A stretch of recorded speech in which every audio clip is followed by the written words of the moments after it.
वाचे श्रवणे कीर्ती पावले चित्ती समान, काळ सार्थक केला त्यांनी धरिला मनी विठ्ठल।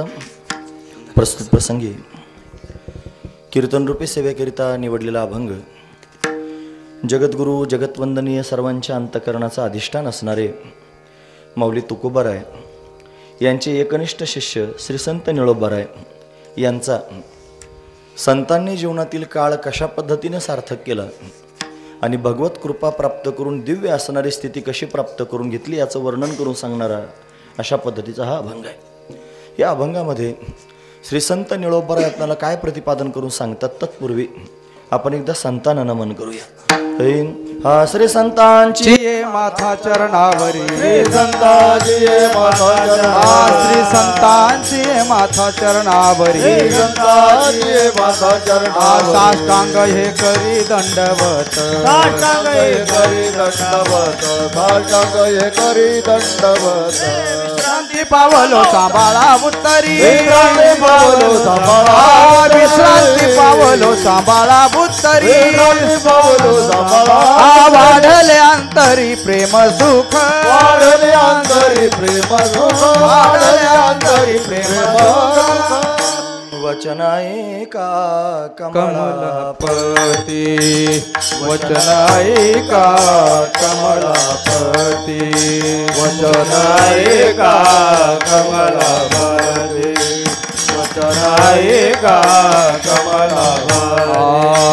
माझी रंकाची विनंती, माझी रंकाची विनंती, कर जोडे तो कथे काळी, कर जोडे तो वेदवरी। माझी रंकाची विनंती, माझी रंकाची विनंती, कथे काळी आपणाचा वेदवरी।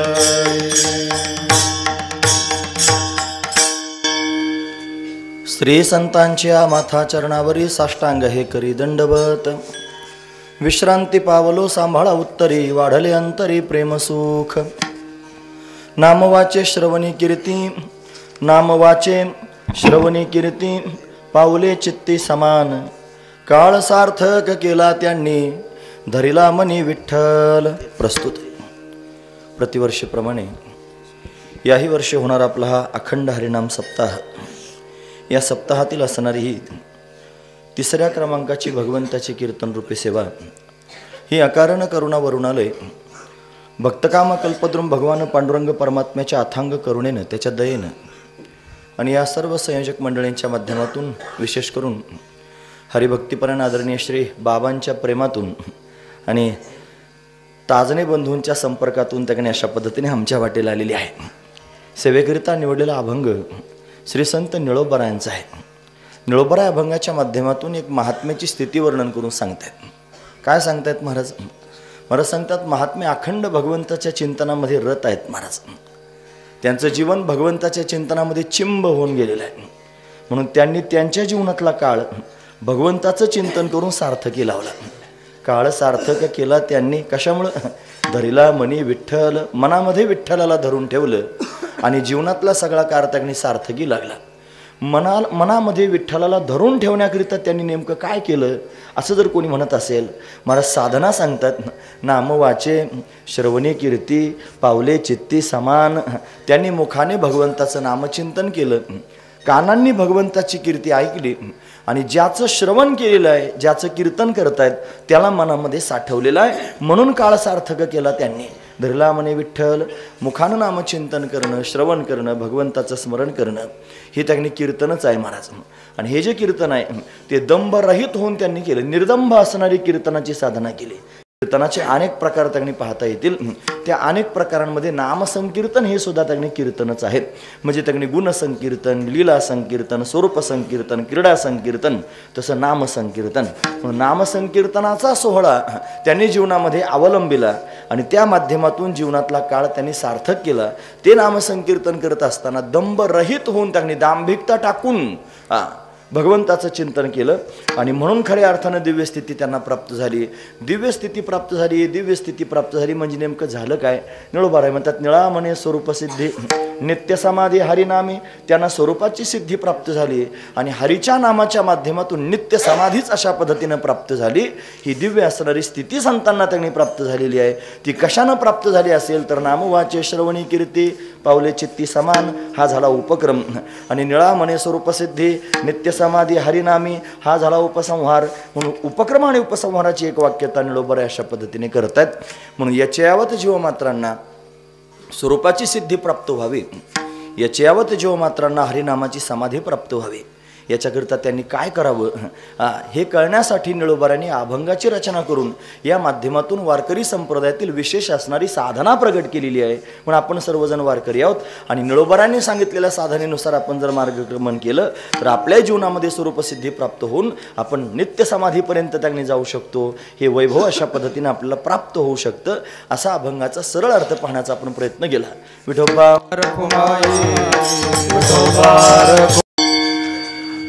नामवाच्य श्रवणी कीर्ती पावले चित्ती समान काळ सार्थक केला त्यांनी धरिला मनी विठ्ठल. प्रस्तुत प्रतिवर्षी म्हणजे गेल्या 34 वर्षांपासून अविरतपणे त्यांनी होत असणारा आपला हा अखंड हरिनाम सप्ताह. या सप्ताहाचं संपूर्ण सूत्रसंचालन ज्यांच्या कृपा आशीर्वादानं त्यांनी होतं ते म्हणजे आपले सर्वांचे परमपूजनीय आदरणीय प्रातस्मरणीय बाबा आहेत की ज्यांच्या त्यांनी छत्रछायेखाली हे परमार्थाचं रूप अशा पद्धतीने वाढत आहे आणि हे एवढ्या विशालतेला अशा पद्धतीनं प्राप्त झालेलं आहे. म्हणून त्यांनी आपण सर्वजण परमार्थाचा हा आनंद या ठिकाणी घेतो आहोत. नवे नवे त्रितपपूर्तीच्या दिशेनं त्यांनी हा सोहळा आता पुढे जातो आहे. म्हणजे त्यांनी 1 वर्षामध्ये आड आहे तर त्रितपपूर्ती याची त्यांनी इथे संपन्न होईल.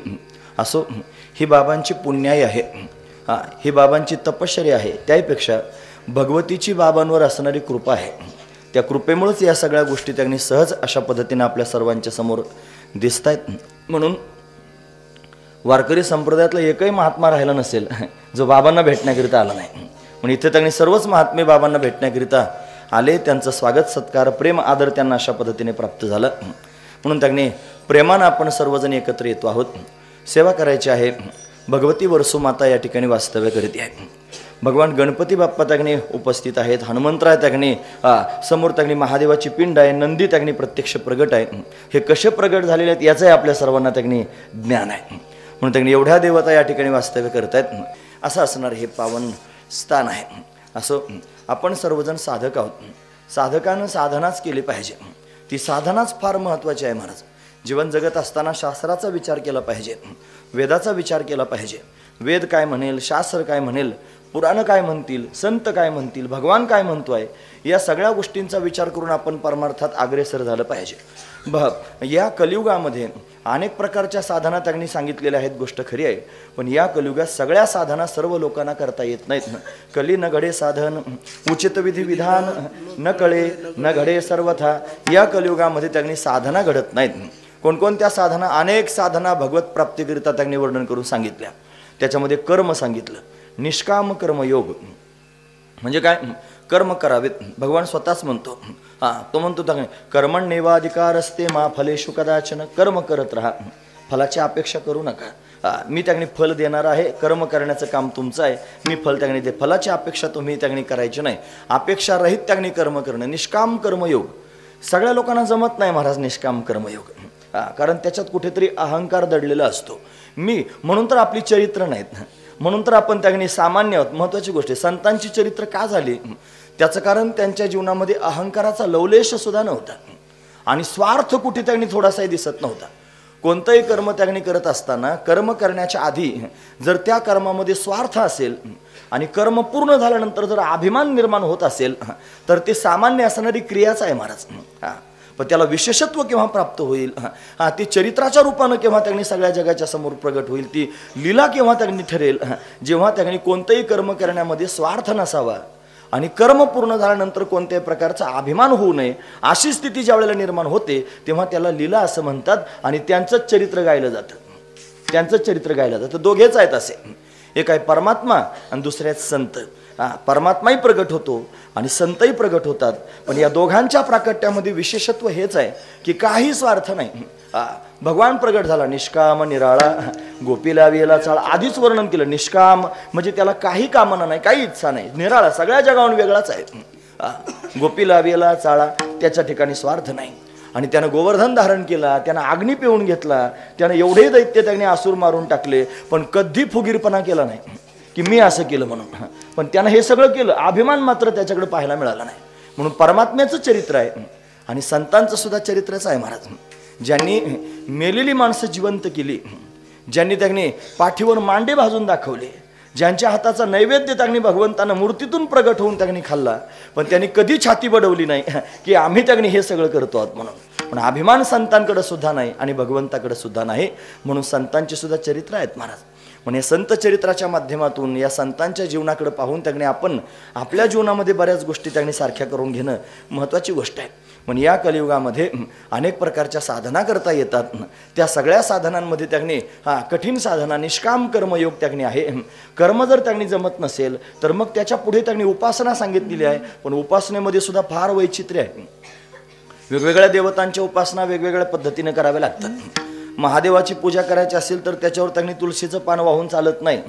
महादेवाच्या पिंडीला त्यांनी लाल फुलं वाहून चालत नाहीत, त्याला पांढरीच फुलं व्हावी लागतात. उपासना जर करायची असली तर त्याच्यासुद्धा सूक्ष्मताच असते. मग म्हटले ज्ञानार्जन करण्याचा प्रयत्न करा. मग ज्ञान प्राप्त करून घेणं तरी काय सोपी गोष्ट आहे का महाराज? ज्ञान सहजासहजी मिळत नसतं. गुरुजी म्हणायचे, गुरुजी म्हणजे वैकुंठवासी रंगनाथ महाराज परभणीकर, ज्यांच्या पुण्यतिथीचे सोहळे आता महाराष्ट्रभरात बऱ्याच ठिकाणी सुरू आहेत. गुरुजींची पुण्यतिथी 22 तारखेला आहे. पण ते म्हणायचे की ज्ञान हे सामान्य माणसाला कळत नाही. ज्ञान म्हणजे काय? ज्ञान कळण्याकरिता सुद्धा बुद्धी असावी लागते. ज्ञानाची व्याख्या सांगितली त्यांनी. ते म्हणतात अबाधित अर्थाला जे विषय करतं त्याला ज्ञान असं म्हणतात. अबाधित अर्थाला जे विषय करतं त्याला ज्ञान असं म्हणतात. मग अबाधित काय आहे जगतामध्ये? एकच आहे महाराज, तो आहे परमात्मा, ते आहे ब्रह्म. ते अबाधित आहे, त्याचा कधीच बाध होत नाही.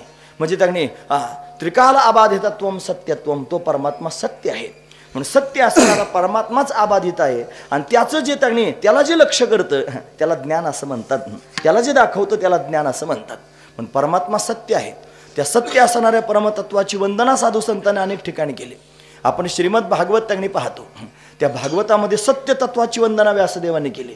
ते म्हणतात हे जन्माद्यस यतोन्वयादितरतच्चार्थेष्वभिज्ञ स्वराट तेने ब्रह्महृदाय आदि कवयो मुह्यन्ति यत्सूरया तेजो वारि मृदाम यथा विनिमयो यत्र त्रिसर्गो मृषा धाम्ना स्वेन सदा निरस्तकुहकं सत्यं परम धीमहि सत्यं परम धीमहि सत्यं परम धीमहि. सत्य आहे परमात्मा. सत्य तू विठ्ठला, सत्य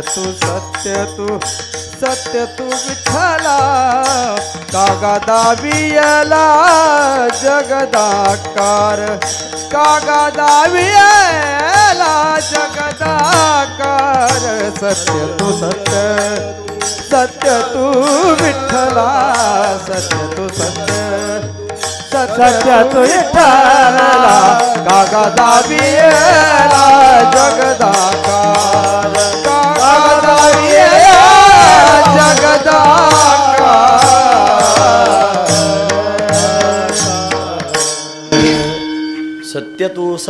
सत्य तू विठ्ठला, कागा हा दाविला जगदाकार. किंवा हा संसार का दाखवतोस देवा? तूच खरा सत्य आहेस. म्हणजे वाचून याच्यात काही सत्य नाही. म्हणून काल सत्य होता, आज असत्य आहे, उद्या पण तोच सत्य राहणार आहे. म्हणून सत्य तू विठ्ठला. तीनदा सत्य म्हणण्याचं कारण हेच आहे की तिन्ही कालात तोच सत्य आहे. म्हणून तो परमात्मा आहे आणि त्या परमात्म्याला जे विषय करतं त्याला ज्ञान म्हणतात. ते त्याला जे दाखवतं ते खऱ्या अर्थानं ज्ञान आहे. ही ज्ञानाची व्याख्या आहे. व्याख्यात जर एवढी अवघड असेल तर ज्ञान मिळवणं किती अवघड असेल. महत्वाची गोष्ट आहे. हे नाही कळालं तर आणखी सोपं करून सांगतो. सगळ्यांमध्ये एकाला पाहणं याचं नाव आहे ज्ञान. सगळ्यांमध्ये एकच भरलेलं आहे, त्याला पाहणं याचं नाव आहे ज्ञान. किंवा हे नाही कळालं तर एकातच सगळे आहेत हे म्हणणं याचं नाव आहे ज्ञान. याला ज्ञान म्हणावं. पण ते ज्ञान सामान्य बुद्धीला झेपत नाही. ते ज्ञान त्यांनी कळण्याकरिता फार कठीण आहे. त्याच्याकरिता बुद्धी फार सूक्ष्म व्हावी लागेल. ती सूक्ष्म झाल्याशिवाय ज्ञानार्जन करता येत नाही. बुद्धीचे अनेक प्रकार पाहायला मिळतात. कुशाग्र बुद्धी असते, त्याच्यानंतर त्यांनी तैल बुद्धी असते, त्याच्यानंतर कर्पूर बुद्धी असते, त्याच्यानंतर मेनी बुद्धी असते, त्याच्यानंतर खोगीर बुद्धी असते, त्याच्यानंतर त्यांनी गौरी बुद्धी असते, त्याच्यानंतर त्यांनी शेनी बुद्धी असते. हे बुद्धीचे प्रकारच आहेत महाराज, महत्त्वाची गोष्ट आहे. कुशाग्र बुद्धी म्हणजे काय? कुश म्हणजे गवत. गवताचं टोक जसं सूक्ष्म असतं तशी ज्ञानार्जन करण्याकरिता बुद्धीसुद्धा सूक्ष्म व्हावी लागेल, तेव्हा ज्ञानार्जन करता येईल. एवढी सूक्ष्म बुद्धी त्यांनी व्हावी लागेल. हा महत्त्वाचा विचार मी तुमच्यासमोर सांगतोय, कारण बुद्धीनं निश्चय केल्यावरच आत्मज्ञान होतं. बुद्धी निश्चय आत्मज्ञान, ब्रह्मरूप भावी आपण आहे की नाही. हा ब्रह्मनिष्ठा राखे पूर्ण तत्परायण अहर्निशे. म्हणून बुद्धीनं निश्चय केल्यानंतर आत्मज्ञान होऊ शकतं. बुद्धीला सूक्ष्म व्हावं लागेल. म्हणून कुशाग्र बुद्धी. ते नाही कळालं तर अजून पुढची बुद्धी तैल बुद्धी. तैलधारा, जशी तेलाची धार त्याने आपण सोडायला सुरुवात केली की ती अखंड वाहते. किंवा एक थेंब त्यांनी मोठी विहीर आहे आणि विहिरीमध्ये जर मध्यभागी एक तेलाचा थेंब टाकला तर तो सगळ्या विहिरीवर तवंग निर्माण होतो. तशी काहींची बुद्धी अशी असते, थोडंसं सांगितलं की त्यांना जास्त कळतं, याला तैल बुद्धी म्हणतात. काहींची कर्पूर बुद्धी असते महाराज, कापरासारखी. कापूर असा ओरिजिनल कापूर जर तुम्हाला मिळाला ना कुठे, तर दिव्याची ज्योत जर इथे असली आणि कापूर जर असा धरला तर तो कापूर दिव्याच्या ज्योतीला आपल्याकडे ओढून घेतो. तशी काही अशी बुद्धिमान लोक असतात ना की आता हा काय सांगणार आहे, तो सांगण्याच्या आधीच त्यांना कळतं हा काय सांगणार आहे. अशी कर्पूर बुद्धी काही लोकांची असते. काहींची खोगीर बुद्धी असते. खोगीर म्हणजे घोड्यावरचं नाही. खोगीर शब्दाचा अर्थ वेगळाच होतो.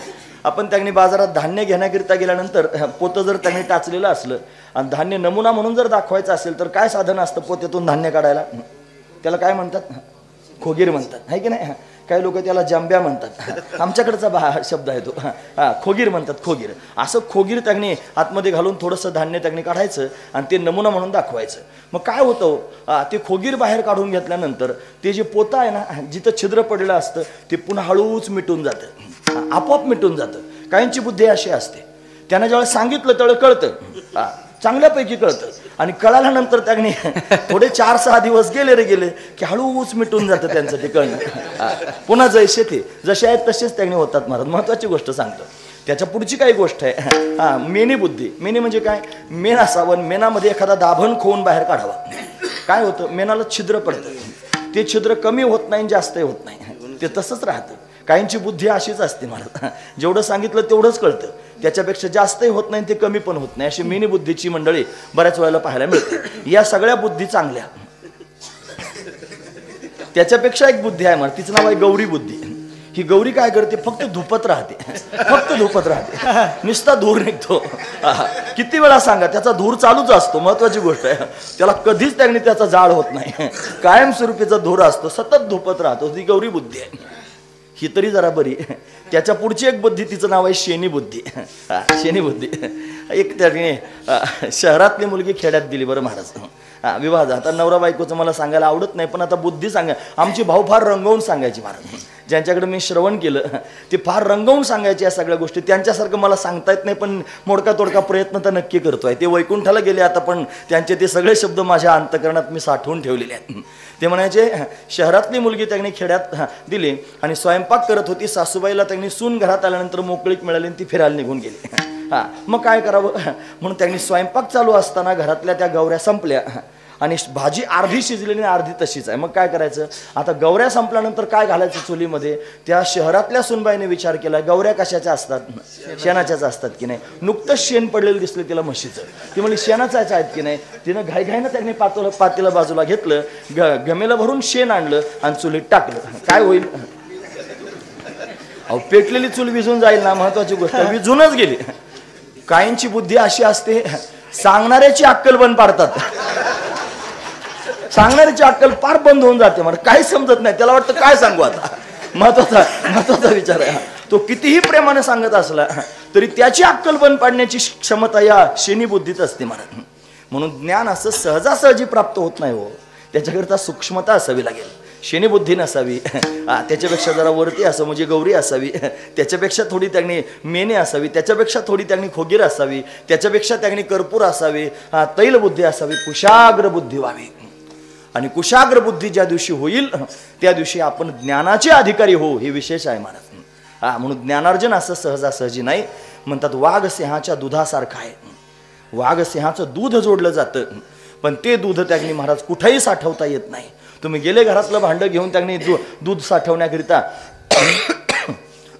असं मिळणार नाही. मग लोखंडाच्या भांड्याला छिद्र पाडून निघून जातं ते दूध. तांब्याचं भांडं चालतच नाही. तुम्ही जर त्यांनी चांदीचं भांडं नेलं तर चांदीच्या भांड्याला सुद्धा छिद्र पाडतं. मग त्याला सुवर्णाचंच पात्र असावं लागतं, त्याच्यामध्ये वाघसिंहाचं दूध जोडलं जातं.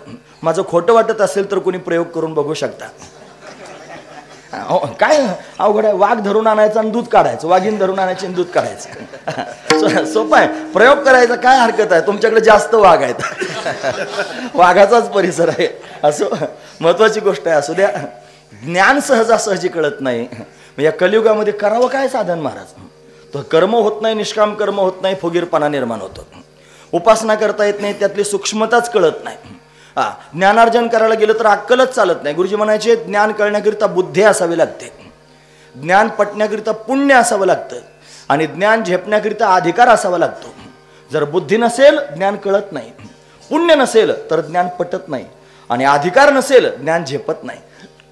म्हणून ज्ञानार्जन तरी कसं करावं महत्वाचा विचार आहे. ज्ञान कोणालाही मिळत नाही. महाराज म्हणतात किंवा शास्त्र असं सांगतं, ज्या मनुष्याने या जन्मी किंवा पूर्वजन्मी निष्काम कर्म आणि निष्काम उपासना करून अंतकरणातील मल आणि विक्षेप हे दोन दोष निवृत्त केलेले आहेत, आणि आवरण नावाचा दोष ज्याच्या चित्तात आहे, आणि आवरण निवृत्तीकरिता जो साधन चतुष्टय संपन्न झालेला आहे, तो ब्रह्मज्ञान विचाराचा अधिकारी. ऐकतात ना तुम्ही सर्वजण. मी तुमच्या समोर अधिकाऱ्याची व्याख्या सांगितली. व्याख्या लक्षात राहिली असेल ना सगळ्यांच्या? नाही, मग व्याख्यात जरी एवढी अवघड आहे तर ते ज्ञान मिळवणं किती अवघड असेल. महत्वाची गोष्ट आहे. त्या ज्ञानापर्यंत जाण्याकरिता बऱ्याच पायऱ्या असतात महाराज. मला नामवाच्य श्रवणी कीर्तीच सांगायचं आहे, चिंता करायचं काही काम नाही. पण महत्वाचा विचार सांगतो, त्याला का महत्व द्यायचंय मला? कारण हे जमत नाही, हेच मिळवायचंय खरं पाहिलं तर. याच मुद्द्यातून जायचंय. आधी त्यांनी अत्यंत बहिरंग साधना सांगितली ज्ञानाची, यज्ञादी कर्म आणि उपासना. त्याच्यापेक्षा अंतरंग साधना त्यांनी सांगितली, विवेक वैराग्य समाधी षटक आणि मुमुक्षत्व. त्याच्यापेक्षा अंतरंग साधना सांगितली, श्रवण मनन निधिध्यासन. आणि त्याच्यापेक्षा अंतरंग साधना सांगितली, तत्वम पदार्थ शोधन. श्रीगुरूंच्या सानिध्यात जावं, श्रीगुरूंच्या माध्यमातून तत्वमसी महावाक्याचं श्रवण करावं. ते सांगतील तत्वम असी, ते ब्रह्म तू आहेस, हे त्यांनी सांगावं. त्या तत्वमसी महावाक्यामध्ये असणारे 3 पद तुम्ही ऐकतात ना सर्वजण. कीर्तनकाराने हे सुरुवातीलाच सांगून घ्यायचं, कारण फ्रेश मूडमध्ये लोक असतात. हे जर शेवटी सांगितलं तर तक्रार करण्याची दाट शक्यता आहे. कुठून आणला होता बाबा, त्याचं काहीच समजत नव्हतं, आणला कशाला. महत्वाची गोष्ट आहे. म्हणून सुरुवातीलाच कीर्तनकारांना डोकंच चालवायचं की त्याला जर कठीण काही सांगायचं असलं तर सुरुवातीलाच सांगून घ्यायचं. महत्वाचं जे आहे ते सुरुवातीला सांगायचं, नंतर त्यांनी आनंदानं भगवंताच्या मधुर असणाऱ्या कथा सांगून थांबायचं. महत्वाची गोष्ट आहे. म्हणून तत्वमसी महावाक्याचा उपदेश करावा. म्हणून त्यांनी मेघवृष्टीनं करावा उपदेश, गुरुने न करावा शिष्य. म्हणून मेघवृष्टीनं उपदेश करावा. सर्वांच्या समोर त्यांनी तत्वज्ञान सांगावं. 3 पद आहेत, तत्, त्वम आणि असी. त्याच्यातल्या 2 पदांना 2 अर्थ आहेत, वाच्यार्थ आणि लक्षार्थ. तत्पदाचा वाच्यार्थ होतो त्यांनी ईश्वर, आणि त्वम पदाचा वाच्यार्थ होतो जीव. तत्पदाचा लक्षार्थ होतो ब्रह्म, आणि त्वम पदाचा लक्षार्थ होतो आत्मा. अशी पदानं ऐक्य सांगितलेलं आहे. जीव आणि ईश्वर यांचं ऐक्य त्यांनी होणे शक्य नाही, उपाधी भेदात. ठीक आहे नाही, उपाधी भिन्न आहे. ईश्वराची उपाधी माया आहे आणि जीवाची उपाधी अविद्या आहे. म्हणून भिन्न उपाधीतले पदार्थ एकरूप होऊ शकत नाहीत. म्हणून जीव आणि त्यांनी ईश्वर यांचं ऐक्य घडत नाही. मग ऐक्य कोणाचं घडेल? लक्षार्थाचं ऐक्य त्यांनी घडू शकतं. काय लक्षार्थ आहे? ब्रह्म आणि आत्मा. ब्रह्म कसा आहे म्हणजे सच्चिदानंद स्वरूप आहे, आणि आत्मा कसा आहे तोही सच्चिदानंद स्वरूप आहे. म्हणून त्यांनी दोघे एकच आहेत हे आसी पदानं सांगितलं. म्हणजे त्यांनी आपल्या ठिकाणी काय बोध प्राप्त व्हावा त्यांनी सांगितलं, तत् त्वम असी, ते आपल्याला कळावं. अहम ब्रह्मास्मी, मी ब्रह्मरूप आहे. म्हणजे त्यांनी मी आत्मा ब्रह्मरूप आहे असा अद्वैत बोध प्राप्त होणं हे त्यांनी अतिशय महत्वाचं आहे. आणि या बोधाशिवाय मनुष्य मुक्त होऊ शकत नाही, त्याची जन्ममरणाची परंपरा संपू शकत नाही. पण श्रीगुरूंच्या माध्यमातून हा बोध प्राप्त व्हावा आणि या बोधानं मनुष्य त्याने मुक्त व्हावा. पण कोणाला हे कळतं महाराज हे सांगितल्यानंतर? बऱ्याच वेळेला कळेल एखाद्याला, पण शब्दज्ञान प्राप्त होईल. हे शब्द आमचं जे सांगणं आहे की नाही फक्त शब्दज्ञानातलंच आहे. हे शब्दज्ञानच आम्ही तुमच्या समोर सांगतो. ही छाप करून घेतो आम्ही तुमच्या समोर. बस फक्त वजन मारायचा कार्यक्रम चालू आहे. फक्त तुम्हाला वाटलं पाहिजे काहीतरी वजनदार सांगितलं एवढंच फक्त आहे, बाकी काही नाही. याच्यात अनुभवाची जी गोष्ट आहे ती वेगळीच असते. नकरे रे संग राहे रे निश्चळ लागो निधी ममतेचा या नावे अद्वैत खरे ब्रह्मज्ञान अनुभवा वाचून बडबडते. अनुभवा वाचून बडबडच आहे महाराज ती. म्हणून त्याने इंद्रियांचा जय वासनेचा क्षय संकल्पाही वरी नयमन या नावे अद्वैत खरे ब्रह्मज्ञान अनुभवा वाचून बडबडते. तुका म्हणे नये जाणीवांतरा अंतर्या थारा आनंदाचा या नावे अद्वैत खरे ब्रह्मज्ञान अनुभवा वाचून बडबडते. अनुभवा वाचून हे सगळं सांगणं म्हणजे बडबड करण्यासारखंच आहे. महत्वाची गोष्ट आहे. हे शब्दज्ञान आहे. हे त्यांनी परोक्ष ज्ञान म्हणून त्यांनी ओळखलं जाऊ शकतं. ते अपरोक्ष व्हावं आणि ते सुद्धा दृढ अपरोक्ष ज्ञान व्हावं आणि मग त्या माध्यमातून जीव त्यांनी मुक्ततेपर्यंत जाऊ शकतो. पण या कलियुगामध्ये एवढा अधिकार सहजासहजी सर्वांचा प्राप्त होत नाही. मग काय केलं पाहिजे? या कलियुगामध्ये मुक्त होण्याकरिता काय साधना केली पाहिजे? या कलियुगामध्ये मुक्त होण्याकरिता साधनाच जर करायची असेल तर भक्ती करावी, भगवंताचं कीर्तन करावं, भगवंताचं चिंतन करावं. भगवंताला प्राप्त करून घेण्याकरिता भगवंतावर प्रेम करावं. या प्रेमानं खऱ्या अर्थानं परमात्मा आपलासा होऊ शकतो. प्रेमे चक्रपाणी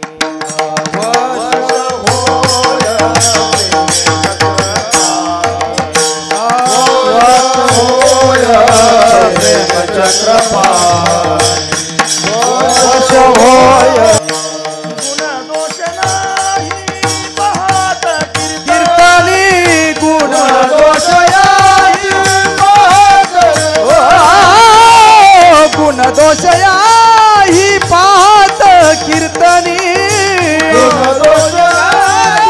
पाहत प्रेम चक्रपाणी प्रेम चक्रपाणी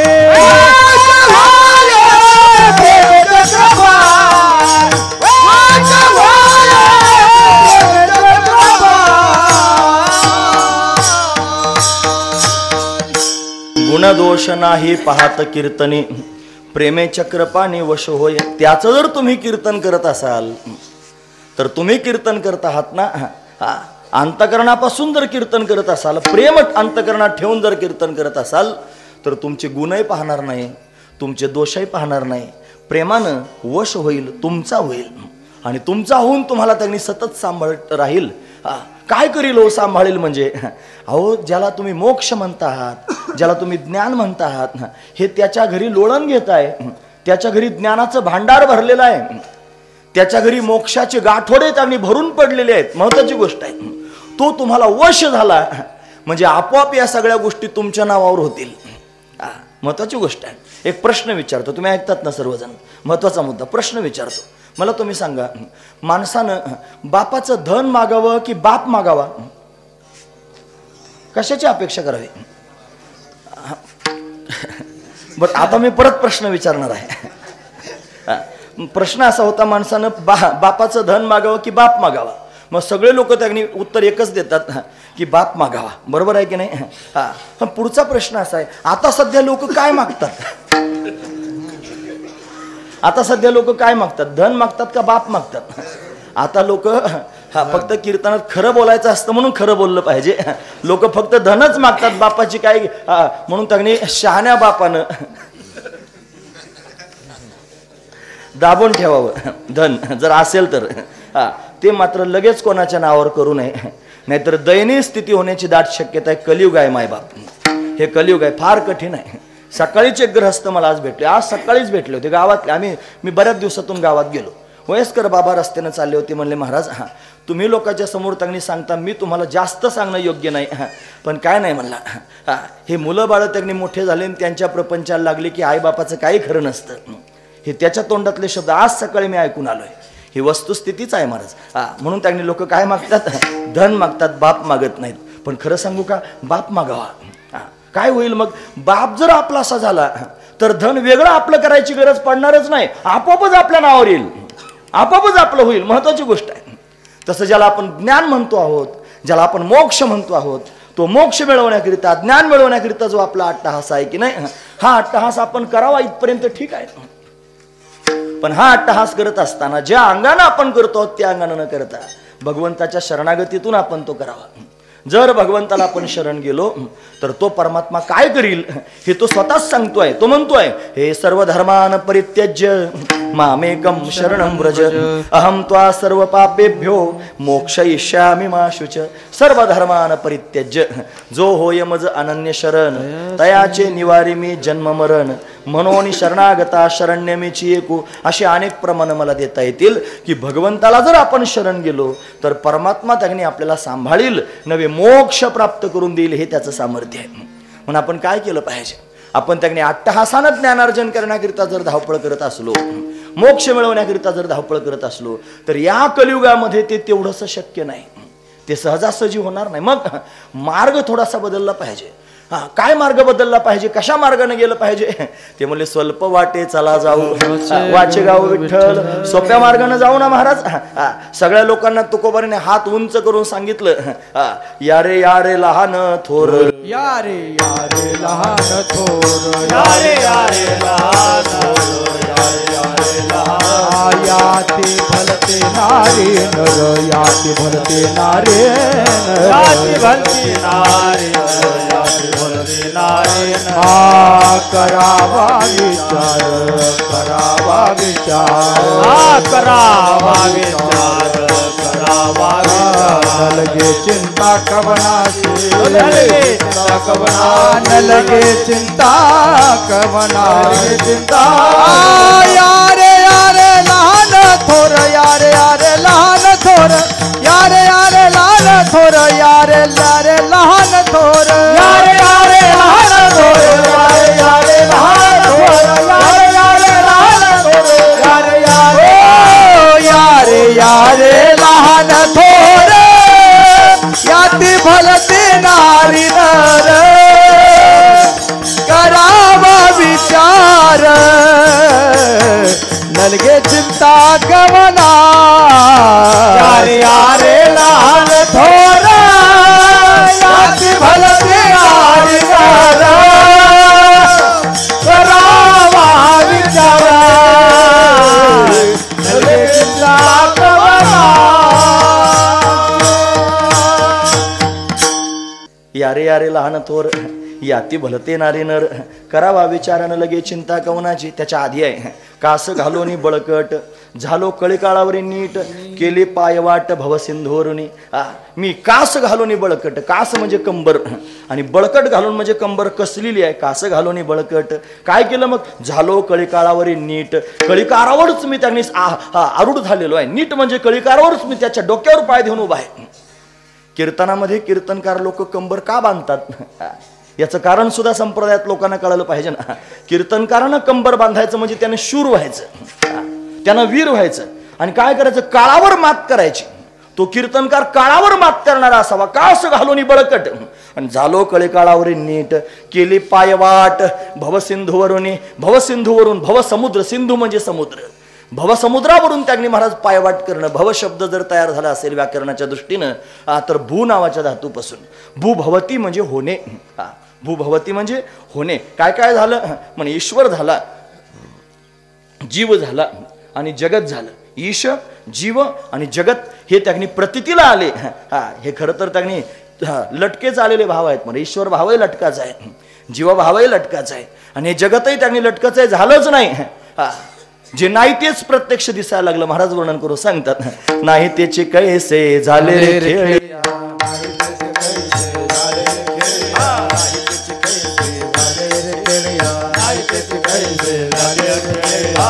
त्याचे दिसू लागले रे, नाही त्याचे दिसू लागले, नाही त्याचे दिसू लागले रे, नाही त्याचे दिसू लागले रे. आरोप होते ते रूपाशी आले, आरोप होते रूपाशी आले, आरोप होते रूपाशी आले, आरोप होते रूपाशी आले. जीव शिव नाम पावले रे, जीव शिव नाम पावले रे, जीव शिव नाम पावले रे, जीव शिव नाम पावले रे. खेळिया तुझं सांगितलं ऐसे जाणून खेळ खेळ रे, ऐक खेळिया तुझं सांगितलं ऐसे जाणून खेळ खेळ रे, ऐक खेळिया तुझं सांगितलं ऐसे जाणून खेळ खेळ रे, ऐक खेळिया तुझं सांगितलं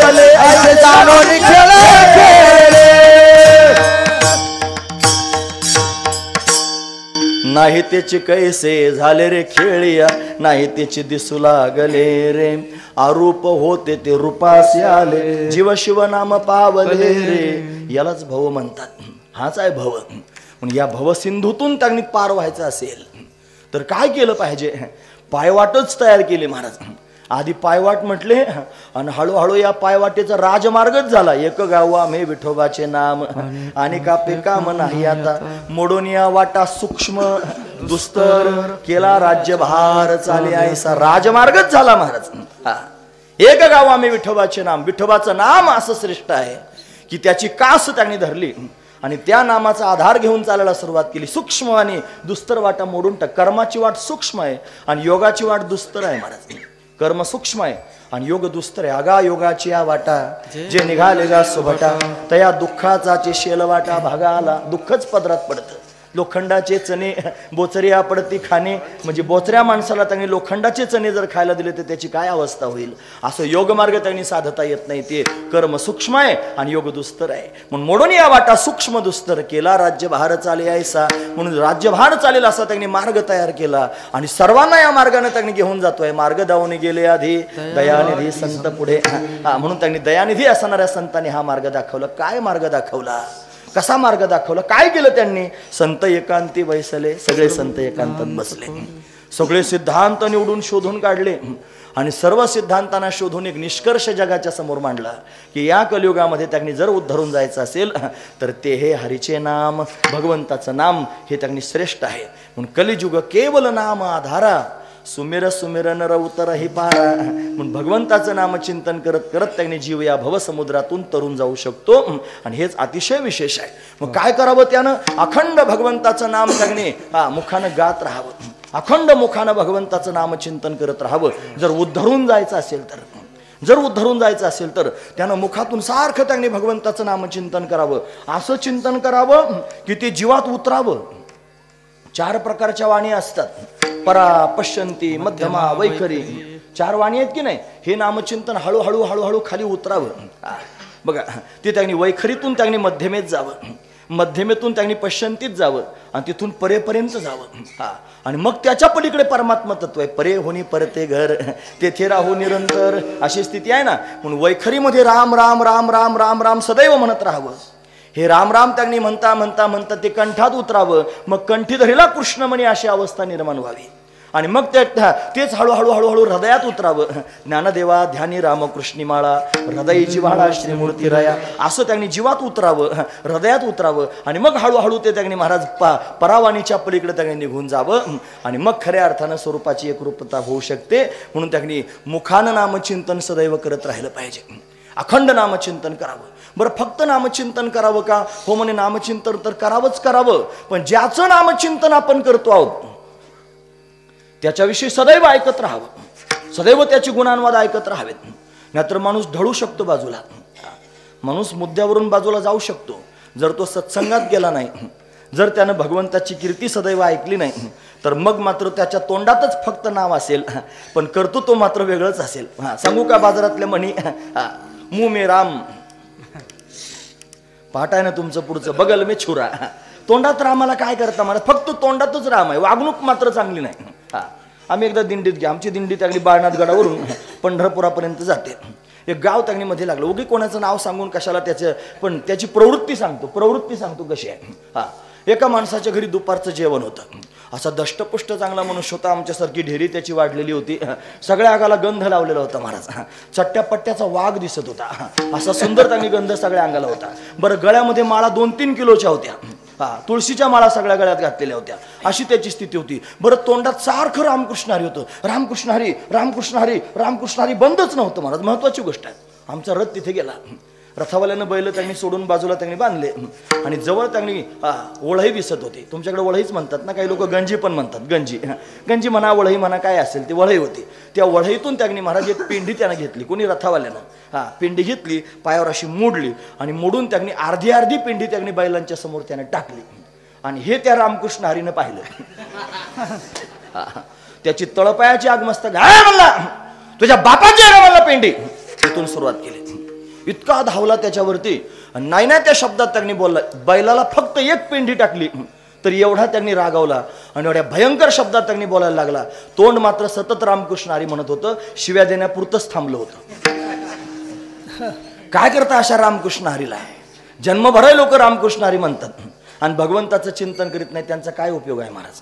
म्हणून त्यांनी फक्त बाहेरून दाखवायचं. वक्ते बाबा म्हणतात उपर से तो खूप बनी अंदर की राम जानी, आतमधलं रामाला डोळे हे मनच आहे आपल्याकडे, मला पहा आणि पानफुल व्हा, अशी त्यांनी अवस्था निर्माण होते. काय करतात त्या पानफुलाला आणि त्या पाहण्याला? बाहेरूनच फक्त दिसतं. म्हणून त्यांनी वरपंग नको, तुका म्हणे नको वरपंग देवा, तुझी घे देवा सेवा, तुझी सेवा त्यांनी माझ्याकडून करून घेतली पाहिजे. शुद्ध अंतकरणानं भावशुद्ध त्यांनी सेवा झाली पाहिजे, महत्वाची गोष्ट आहे. म्हणून त्यांनी ज्याचं नाम आपण घेतो आहोत सदैव त्याच्या चिंतनात राहिलं पाहिजे. आपलं तोंड बोलायचं काम करताना महाराज बोलत असताना दोन गोष्टी लक्षात ठेवाव्यात. सगळ्या लोकांबरोबर आपण बोलतो ना त्यावेळेला त्यांनी देवाविषयी बोलत जावं, पहिला मुद्दा. आणि ज्यावेळेस आपल्या अवतीभोवती कोणीच नसेल त्यावेळेला देवाबरोबर बोलावं. परत सांगतो, सगळ्या लोकांबरोबर आपण बोलतो ना त्यावेळेला देवाविषयी बोलावं. आणि ज्यावेळेला कोणीच आपल्याबरोबर नसेल त्यावेळेला देवाबरोबर बोलावं. ज्याला देवाबरोबर बोलता येतं तो सतत देवाच्या संपर्कात राहतो. मग तो ऐकण्याची सुद्धा अपेक्षा देवाविषयीच करतो महाराज. तो म्हणतो प्रपंचाच्या विषयी नका वधो माझपाशी, माझ्याजवळ बाकीचं काही बोलू नका, अशी त्याची धारणा झालेली असते. म्हणून त्यांनी ऐकतो कानानं काय तर फक्त परमात्म्याचं चिंतन त्यांनी ऐकतो. मुखानं नाम गातो, कानानं त्यांनी चिंतन ऐकतो. आणि जे गातो आणि ऐकतो तेच हृदयामध्ये त्यांनी साठवतो. म्हणून भगवंताचं नाम त्यांनी गावं, भगवंताचं चिंतन त्यांनी घडावं, म्हणून भगवंताविषयीचं ऐकावं. आणि त्याचं ऐकता ऐकता हृदयामध्ये त्याची समान असणारी चरणं त्यांनी साठवावीत आणि त्या चरणांचं सदैव स्मरण करत राहावं. हीच खऱ्या अर्थाने या कलियुगामध्ये श्रेष्ठ असणारी साधना आहे. अशी साधना जर आपण कलियुगामध्ये करत राहिलो तर मग मात्र परमात्म्याची कृपा व्हायला फारसा वेळ लागणार नाही. म्हणून कायिक वाचिक आणि मानसिक भावनेनं भगवंताचं चिंतन आपण केलं पाहिजे. कायानं वाचन आणि मनानं. तुम्ही ऐकतात ना सर्वजण, मला काल्याचं कीर्तन आता सांगायचं नाही, पण एक प्रसंग सांगायला काय हरकत आहे महाराज. कन्हैया फार चोऱ्या करत होता आणि सगळे गारहाणे त्यांनी येत होते यशोदेच्या समोर. आणि ती कान धरून त्याला सांगत होती, कृष्णा तुला मी ताकीत करीते रे, घरी कुणाच्या जाऊ नको रे. कान्हा कोणाच्या घरी जाऊ नकोस. तरी कान्हा ऐकत नाही. मग यशोदेने विचार केला की हा कन्हैया लोकांच्या घरी चोरी करण्याकरिता का जातो. तिला कळालं की मी त्यांनी महाराणी आहे, मी काही काम करत नाही. सगळ्या दासी काम करतात, मंथन करतात, लोणी काढतात आणि मग आपल्या घरामध्ये लोणी होतं. आपल्या हातचं लोणी कन्हैयाला खावंसं वाटत असेल पण आपण मंथन करतच नाही. मग या गोपींच्या घरी जातो का जात असेल, त्या स्वतः मंथन करतात, त्या स्वतः लोणी त्यांनी प्रगट करतात आणि मग त्यांनी त्यांच्या हातचं लोणी खायला याला आवडत असेल. तिने विचार केला आता मी स्वतःच मंथन करणार. एकदा स्वग्रहादिषु यशोदानंद गिहिनी कर्मांतर नियुक्तासु स्वयं निर्मन्मथदधी भागवतकार म्हणतात. ती स्वतःच मंथन करायला तिनं सुरुवात केली. बघा बरं, भगवंताचं सगळं त्यांनी सुंदर शृंगार करून तिनं मित्रांमध्ये खेळायला त्याला पाठवून दिलं आणि मग डेऱ्यामध्ये रवी घालून स्वतः मंथन करायला लागली. गोविंद मेरो हे गोपाल मेरो हे, श्री बाके बिहारी नंदलाल मेरो हे, श्री बाके बिहारी नंदलाल मेरो है, श्यामा मुरारी गोपाल मेरो है, गोविंद मेरो है गोपाल मेरो है, श्री बाके बिहारी नंदलाल मेरो है. भगवंताचं चिंतन करू लागले. तुम्हाला भजन होतं मग कशाला असं थांबवलं सगळ्यांना. संप्रदायाचा नियम आहे बरं महाराज. ज्ञानोबराय तुकोबरायांची जर प्रमाणं असतील टाळ मृदंगात म्हणावीत, त्याच्या व्यतिरिक्त जर प्रमाणं तुम्हाला सांगायचे असतील तर ते म्हणून दाखवावेत, टाळ मृदंगात म्हणू नयेत. म्हणून नियम आपण संप्रदायाचे पाळणं गरजेची गोष्ट आहे, म्हणून त्यांनी पाळले पाहिजेत. असू द्या. यशोदा मंथन करते. बघा तुम्ही, हातानं त्यांनी मंथनाची प्रक्रिया चालू आहे, मनानं भगवंताचं स्मरण करते. माझा श्यामसुंदर मित्रांबरोबर खेळत असेल आणि मुखानं त्याचं गीत गाते आहे. काया वाचा आणि मन तीन गोष्टींनी एकाच वेळेला चिंतन होऊ लागलं. त्याचा परिणाम काय झाला, कन्हैया धावत झाला, मैया मैया मैया हाक मारत आला. यशोदेच्या गळ्यातच मिठी मारली. आई मला फार भूक लागली, काहीतरी खायला दे. ती म्हणली एवढं मंथन करू दे. तुम्हाला जमत नाही. रवीच धरली महाराज. सोड रवीचा हात हरी रे बाळा, करू दे रे मंथना. म्हणून मंथन करू दिलं नाही, खायलाच दे म्हटलं आणि तिनं खाऊ घातलं. महत्वाची गोष्ट आहे. का बरं सांगतोय, भगवंताचं चिंतन व्हावं, ते कायेनं व्हावं, ते वाणीनं व्हावं, ते मनानं व्हावं. काया वाचा मनानं ज्या वेळेला एकाच वेळेला भगवंताचं चिंतन त्यांनी घडेल आणि त्यावेळेला परमात्म्याला यावंच लागेल. म्हणून हीच खऱ्या अर्थानं साधना आहे. आणि ही साधना सर्वांना करण्यास योग्य असणारी साधना आहे. काय अवघड आहे? तोंडानं त्यांनी भगवंताचं नामचिंतन करायचं, कानांनी भगवंताची गुणानुवाद ऐकायचे आणि मनामध्ये भगवंताचं स्मरण करायचं. या 3 गोष्टी त्यांनी एकत्र झाल्या म्हणजे परमार्थाची साधनाच अशा पद्धतीने झाली. एवढी साधना केली तरी परमात्मा प्रगट होईल आणि प्रगट होऊन त्यांनी महाराज त्याच्या घरचं ज्ञानाचं भांडार खोलून टाकील आणि मोक्षाचे गाठोडेच तुमच्या ताब्यात देऊन टाकील. म्हणजे सगळ्या गोष्टी सहज प्राप्त होतील. एवढं श्रेष्ठ असणारं हे साधन आहे आणि ते साधन जगाला त्यांनी कळावं म्हणून साधू संतांनी स्वतःच्या जीवनामध्ये अवलंबिलं आणि अवलंबन करून जगाच्या समोर त्यांनी सांगितलं. म्हणून निळोबरांनी ही साधना त्यांनी जीवनामध्ये अवलंबन केली आणि फक्त अवलंबन केली असं नाही, त्यांनी जगाच्या समोर सांगितली. अभंगाच्या पहिल्याच्या नाम वाचे श्रवण कीर्ती पाऊले चित्ती समान, पाऊले चित्ती समान. नाम वाचे श्रवण कीर्ती पाऊले चित्ती समान, पाऊले चित्ती समान, पाऊले चित्ती समान. नाम वाचे श्रवण कीर्ती पाऊले चित्ती समान, पाऊले चित्ती समान, पाऊले चित्ते समान. नाम वाचे श्रवण कीर्ती पाऊले चित्ते समान, पाऊले चित्ते समान, पाऊले चित्ते समान.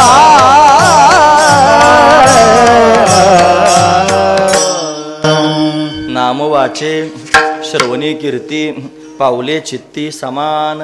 पांडुरंगाची समान चरण चित्तामध्ये त्यांनी साठवावेत आणि हेच खऱ्या अर्थानं साधन आहे. महत्त्वाची गोष्ट आहे. निळोबरायांचा गाथा ज्या वेळेला आपण बारकाईनं पाहतो ना, तो पाहिल्यानंतर लक्षात येते की निळोबराय चांगले भागवतकार होते. भागवत कथा संपूर्ण गाथ्यामध्ये तुम्ही बारकाईनं बघा की भागवतातले फार सुंदर अप्रतिम प्रसंग निळोबरांनी जगाच्या समोर वर्णन करून सांगितले. मग काही काही अकलीच्या बाहेरचे प्रसंग आहेत महाराज, जिथं अक्कलच त्यांनी चालत नाही. आम्हाचा नियम केला होता निळोबरांच्या गाथ्याचा अर्थ लिहिताना. नियम असा केला होता, जोपर्यंत आपल्याला अभंगांचा अर्थ लागतो तोपर्यंतच लिहायचा आणि स्वांत सुखायला लिहायचा. ते काही कोणाला उपदेश म्हणून जगाला काही उद्धार करायचा आहे म्हणून तसलं खातं आपल्याकडे देवाने दिलं नाही. महत्त्वाची गोष्ट आहे.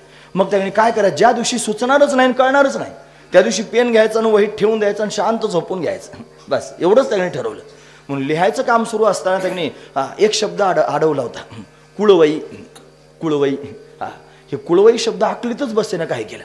कुळवई म्हणजे काय, शब्दकोश पाहिला पण कुळवई शब्दाचा अर्थच सापडला नाही. म्हणलं आता आपलं काम झालं. आपोआपच त्यांनी थांबलं, म्हटलं आता ठेवून दिलं पाहिजे. झोपलो आणि सकाळी जागा झाल्यानंतर आपोआपच कुळई शब्दाचा अर्थ सापडला. कोवलया पीड, हत्तीचं नाव आहे. कोवलया पीड हे हत्तीचं नाव आहे महाराज. निळोबरानं कोवलया पिडाचं वर्णन करायचं होतं म्हणजे का अभंगात त्याचं चिंतन त्यांनी प्रत्यक्ष, हे भागवतातलं चिंतन आहे. महत्त्वाची गोष्ट सांगतोय. म्हणून त्यांनी ही अशा पद्धतीने त्यांनी सुचलेली गोष्ट आहे. म्हणून निळोबरांचा गाथा पाहायला मिळाली. या अभंगाचा आणि भागवताचा काही संबंध आहे. हा जो अभंग चिंतनाकरिता आपण निवडला याचा आणि भागवताचा संबंध आहे. काय संबंध आहे भागवताचा आणि याचा? राजा परीक्षितीवर त्यांनी महाराज संकट आलं. काय संकट आलं? त्यानं शमीक ऋषींच्या गळ्यामध्ये मेलेला साप त्यांनी घातला. हे बघा आता 8:30 वाजत आले आहेत. याच्यानंतर जर त्यांनी कठीण सांगितलं असतं मगाचं तत्वमशी जमलं असतं का? खरं सांगा. ते ज्या वेळेला लंघित मर्यादा तक्षक सप्तमे हानी दंशस्तिस्म कुलांगारम चोदितो मे तदद्रुहम म्हणून शाप देऊन टाकला. आजपासून 7व्या दिवशी तक्षक नावाचा सर्प त्याला दंश करेल, त्याचा मृत्यू होईल. मग राजानं काय केलं माहिती आहे? राजानं त्यांनी ज्ञानोबरांची ओवी पाठच करून ठेवली होती. झडझडवणी वहिला निघ ये भक्तीची वाटे लाग ज्या पावसी अव्यंगनेचं धाम माझे. म्हणून त्यांनी महाराज राजानं सर्वस्वाचा त्याग केला. निळोबराय म्हणतात देवासाठी घेऊन जोग अवघा भोग त्याची याला, अवघा भोग त्याची याला, सगळ्या भोगांचा त्याग केला. परीक्षित राजाच्या पत्नीचं नाव होतं इरावती. इरावती त्याला 4 मुलं होती. थोरल्या मुलाचं नाव होतं जनमेजय. जनमेजय यानं इरावतीला आणि जनमेजयाला बोलावलं आणि सगळं राज्य त्यांच्या हातात देऊन टाकलं. आणि भगवती गंगेच्या काठावर त्यांनी महाराज जाऊन बसलेला आहे. भगवंताचं स्मरण करतोय. देवा धाव, मला गरज वाटते आहे, तुझ्या दर्शनाची तुझ्या भेटीची गरज आहे. आता माझं मरण जवळ आलेलं आहे, काय करू? पण भगवंताचा धावा करत होता. डगमग डोले माझी पाण्यावरी नावरे पंढरीच्या पांडुरंगा बेगी बेगी धावरे. देवा धाव, तुझ्या दर्शनाशी देवा जीव हा भोकेला, तुझं दर्शन हवंय. परमात्म्यानं कृपा केली, आला शीतल शांतीचा वारा, त्याने सुख झाले या शरीरा. सर्वत्र त्यांनी शीतल वातावरण निर्माण झालं. पाहिलं कोण आलं असेल तर शुकाचार्य महाराज समोरून येत होते. शुकाचार्यांना पाहिलं, राजाला फार समाधान वाटलं. साष्टांग प्रणिपात शुकाचार्यांच्या समोर त्यांनी राजानं केलेलं आहे. त्यांना उंच आसनावर बसू घाली, संतांशी आसने पूजा करे काया वाचा मने, एका जनार्दनी जाणे इच्छिले ते पुरवे. म्हणून इच्छा केली ती पूर्ण करणारे संत आहेत. त्यांना उंच आसनावरती बसवलं आणि बसून त्यांच्या समोर विनंती करतोय राजा, हे हरि की कथा सुनाने वाले, हरि का दर्श दिलाने वाले, तुमको लाखो प्रणाम, तुमको लाखो प्रणाम. तुम्हाला नमस्कार आहे देवा. तुम्ही संत आहात, तुम्ही त्यांनी भगवत स्वरूप आहात, तुम्ही ज्ञान वैराग्याचं त्यांनी एकरूप असणारं स्वरूप आहात. माझ्यावर कृपा करा. सद्गुरुनाथा हात जोडितो, अंत नको पाहू, उकलोनी मनीचे हित गुज सारे, वदकवना दाऊ. असं त्यांनी म्हणायला सुरुवात केली. परिणाम काय झाला? राजा त्यांनी महाराज अंतकरणापासून विचारतोय ना, अहो अद्यवयम ब्रह्मण सत्सेव्या क्षत्र बांधवा, तुम्ही त्याने कृपया अतिथी रूपानं आलेले आहात. माझा प्रश्न आहे तुमच्या समोर. काय प्रश्न आहे? लवकरात लवकर मरणाऱ्या माणसाच्या मुक्तीचा उपाय काय तो सांगा. ज्याला लवकरात लवकर मरायचंय अशा माणसाच्या मुक्तीचा उपाय सांगा. म्हणजे किती लवकर मरायचंय? म्हणलं 7 दिवसात माझं मरण येणार आहे. शुकाचार्य महाराज हसले. इथं पहिला स्कंध पूर्ण झाला, दुसऱ्या स्कंधाला सुरुवात झाली. दुसऱ्या स्कंधात शुकाचार्यांनी बोलायला सुरुवात केली आणि बोलून त्यांनी महाराज त्याच्या प्रश्नाची प्रशंसा केली. वर्यानेशते प्रश्न कृतो लोकहितम नृपः, आत्मविद संमत पुंसाम श्रोतव्या दिवशी यप्परः. राजा, काय श्रेष्ठ प्रश्न विचारलास तू, तुझ्या हिताचा नाही. कृतो लोकहितम नृपः, हे राजा लोकांच्या हिताचा प्रश्न केलेला आहेस. लवकरात लवकर मरायचे तुला नाही, तुझ्याकडे 7 दिवस आहेत. 7 दिवस आहेत. लोक याच्यापेक्षा जास्त घाईवर आहेत. काय सांगता येत नाही कधी येईल मरण. म्हणून त्याने एखाद्यानं छातीला हात लावून मला सांगावंच फक्त की महाराज आपण 7 दिवस जिवंत राहणारच आहोत. कोणी मरावं अशा वाईट वासनेचं मी अजिबात नाही. पण तरी सुद्धा काय शाश्वती आहे? आधी प्रमाण सांगतो. क्षणभंगूर नाही भरवसा, वारे सावध सोडा माया आशा, काही नचले मग गळा पडेल फासा, पुढे हुशार थोरा आहे ओळसागा. म्हणून मरण केव्हा येईल त्यांनी सांगता येत नाही. म्हणून त्यांनी सावध असलं पाहिजे. केव्हाही मरण येऊ शकतं. राजा, तुझ्याकडे 7 दिवस आहेत हक्काचे. आपल्याकडे सुद्धा 7च दिवस आहेत महाराज. आपल्याकडे तर 8व्या दिवसाची तरतूद नाही. मोजून बघा, नाही तर तुम्ही रविवार, सोमवार, मंगळवार, बुधवार, गुरुवार, शुक्रवार, शनिवार किती झाले? 7च दिवस झाले ना.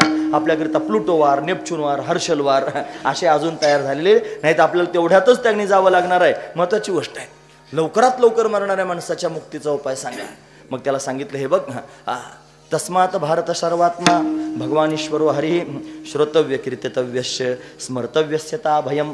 3 महत्वाच्या गोष्टी सांगितल्या. तुला जर खरोखर भगवत स्वरूपाता प्राप्त करून घ्यायचे असेल तर ऐक.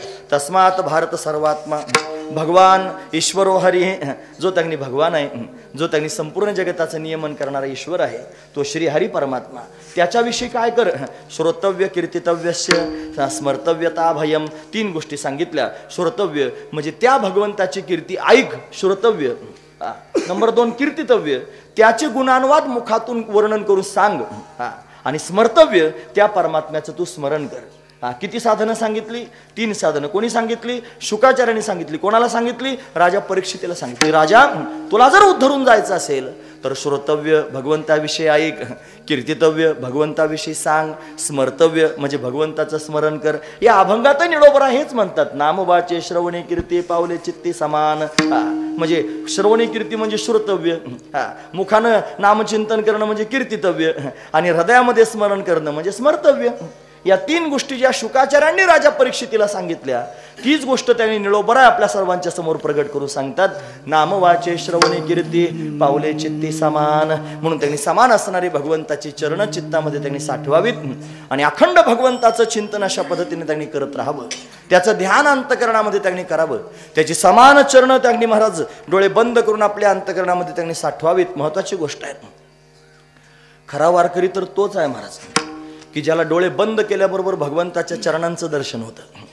हे अभ्यासाशिवाय होऊ शकत नाही.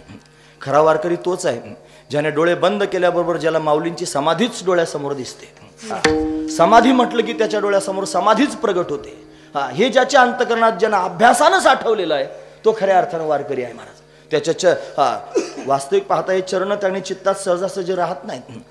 म्हणून त्यांनी विनवणी करावी लागली साधू संतांना. जगद्गुरु तुकोबराय भगवंताच्या समोर त्यांनी सांगतात, समचरण दृष्टी विटेवरी साजरी, तेथे माझी हरी वृत्ती राहो, आणि कन लगे माईक पदार्थ, तेथे माझे आर्त नको देवा. म्हणून त्यांनी ब्रह्मादिक पदे दुःखाची शिराने, तेथे दुश्चित्त झाली जडो देसी. म्हणून त्यांनी या सगळ्या गोष्टी बारकाईनं पाहण्यासारख्याच आहेत. भगवंताचं स्मरण करावं, हृदयामध्ये भगवंताचं स्मरण करावं, त्याच्या प्राप्तीकरिता अट्टहास त्यांनी करावा. तो कसा आहे आधी त्यांनी मनामध्ये साठवावं. साधू संत त्याचं वर्णन करतात. समचरण सरोजम सांद्र नीलांबुदाभम जघन निहित पाणी मंडनम मंडनानाम तरुण तुलसीमाला कंधरम कंजनेत्रम सदय धवलहासम विठ्ठलम चिंतयामी. भगवंताचं चिंतन त्यांनी करावं. तो कसा सावळा सुकुमार आहे महाराज. इंद्र शापानं वीट झाला होता. इंद्र शापानं वीट झाला होता. म्हणून ती जी शापित असणारी वीट आहे ना, त्या विटेवर उभा आहे हा जगाचा मालक. म्हणजे इंद्राच्या संपत्तीवर उभा आहे, इंद्र पदावर उभा आहे. महत्वाची गोष्ट आहे. म्हणून साधू संत त्यागणी महाराज त्या इंद्रपदाला तुच्छ करून टाकतात. ते म्हणतात ना, तुका म्हणे पावटणी करू स्वर्गीची निशाणी. पावटणी म्हणजे पायरी. स्वर्गाला त्यांनी पायरी समजून त्याच्यावर पाय देऊन आम्ही पुढे निघून जाणार आहोत. महत्वाची गोष्ट आहे, कारण त्याच्यावरती आमचा परमात्मा वास्तव्य करतोय. विटेवर उभा आहे परमात्मा, सावळा सुकुमार आहे. कर्दळी समान, ज्याचे कर्दळीच्या गाभ्या समान कोमल असणारे भगवंताचे चरण आहेत. त्याच्या पायाची नख स्फटिकासारखे दैदिप्यमान आहेत. त्यानं 2 पाय समान रीतीनं विटेवरती ठेवलेले आहेत. त्यानं पिवळा पितांबर धारण केलेला आहे. त्याची कंबर सिंहासारखी लवचिक आहे. त्याचं उदर त्रिवलीनं युक्त आहे. त्याची नाभी अतिशय सखोल आहे. त्याचं वक्षस्थल विस्तीर्ण आहे. त्याच्या छातीवर ब्राह्मणानं मारलेल्या पायाचा ठसा श्रीवत्सलांछन अतिशय सुंदर शोभून दिसत आहे. त्याचा कंठ शंखासारखा सुंदर आहे. त्याच्या कंठामध्ये कौस्तुभमणी त्यानं धारण केलेला आहे. त्यानं 2 हात कमरेवर ठेवलेले आहेत. एका हातामध्ये शंख आहे, एका हातामध्ये पद्म आहे. त्याची हनवटी अतिशय मोहक आहे. त्याचे कपोल म्हणजे गाल अतिशय दिव्य आहेत. त्याची नासिका सरळ आहे. त्याच्या भोवया धनुष्याकृती आहेत. त्याचे डोळे कमला समान आनंददायक आहेत. उंच असणारं भगवंताचं कपाळ आहे. त्याच्यावर मलयागिरी चंदन लावलेलं आहे. त्याच्यावर केशराची उटी दिलेली आहे. त्याच्या मस्तकावर सोनेरी रंगाचे कुरळे केस आहेत. त्यानं मोर मुकुट धारण केलेला आहे. त्याच्या कानामध्ये मकराकार कुंडले आहेत. त्याचे ओठ कुंदरू फुलासारखे लाल आहेत. त्याचे दात रत्नांची ओळी ठेवल्यासारखे सुंदर दिसत आहेत. हा भगवान समान चरण आणि समान दृष्टी ठेवून त्यांनी कमरेवर हात ठेवून विटेवरती उभा आहे. स्मित हास्य करतोय आणि भक्तांकडे त्यांनी पाहतोय. समान दृष्टीनं त्यांनी भक्तांना सांभाळतोय. असं दिव्य असणारं भगवंताचं रूप आहे. आणि ते रूप अंतःकरणामध्ये त्यांनी भक्तांना साठवावं. अखंड मुखानं त्याचं नामचिंतन करावं आणि कानांनी त्या भगवंताची कीर्ती त्यांनी सदैव ऐकत राहावी. असं जर आपल्या जीवनामध्ये घडत राहिलं तर आपल्या जीवनातला काळ त्यांनी सार्थकी लागल्याशिवाय राहणार नाही. आपलं जीवन मंगलमय झाल्याशिवाय राहणार नाही. म्हणून त्यांनी आपल्या जीवनामध्ये आल्यानंतर हा पुरुषार्थ प्राप्त झाल्याशिवाय राहणार नाही. लोक मोक्षाला पुरुषार्थ म्हणतात ना, पण मला त्याला पुरुषार्थ म्हणावं असं वाटत नाही. का बरं? ते आपलं कर्तव्य आहे महाराज. मोक्ष प्राप्त करून घेणं आपलं कर्तव्य आहे. मग पुरुषार्थ कशात आहे? परमात्म्याच्या सगुण दर्शनाला प्राप्त करून घेणे याच्यात पुरुषार्थ आहे.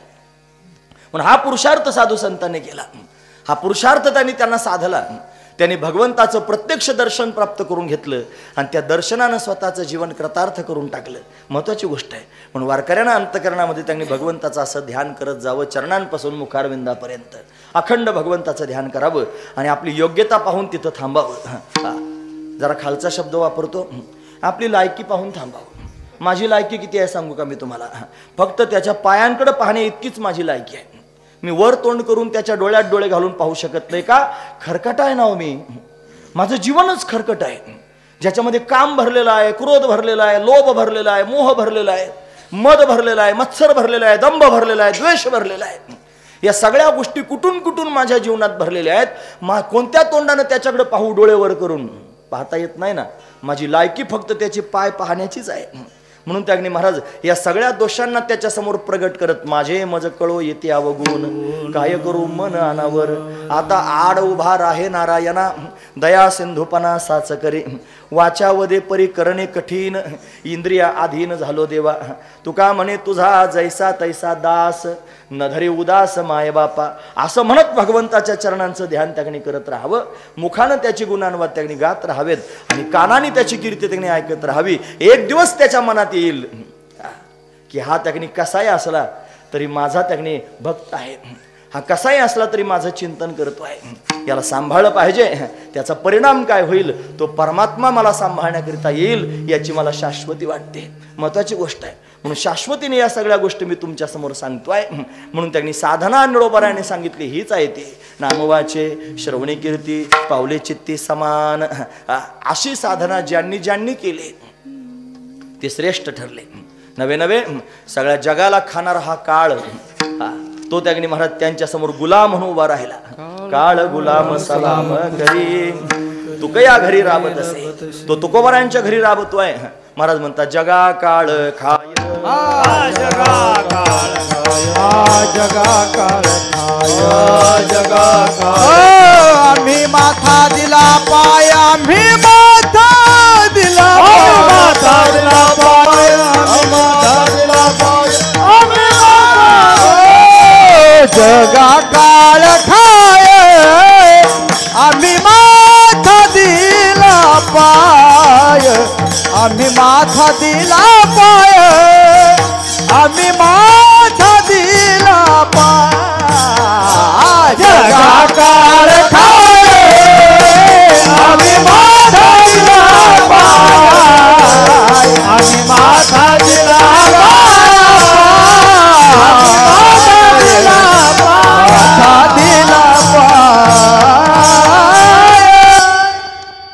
जगा काळ खाय.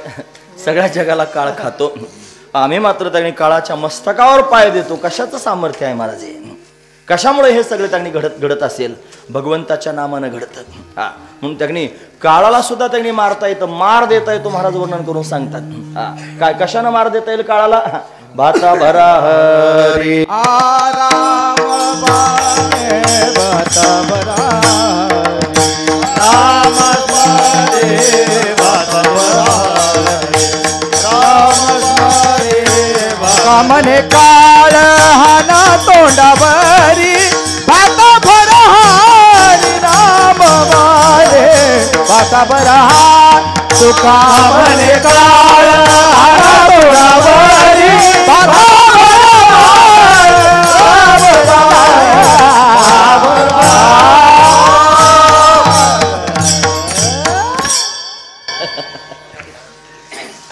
तुका म्हणे काळा हाना तोंडावरी भाता भरा हरी रामवाणे.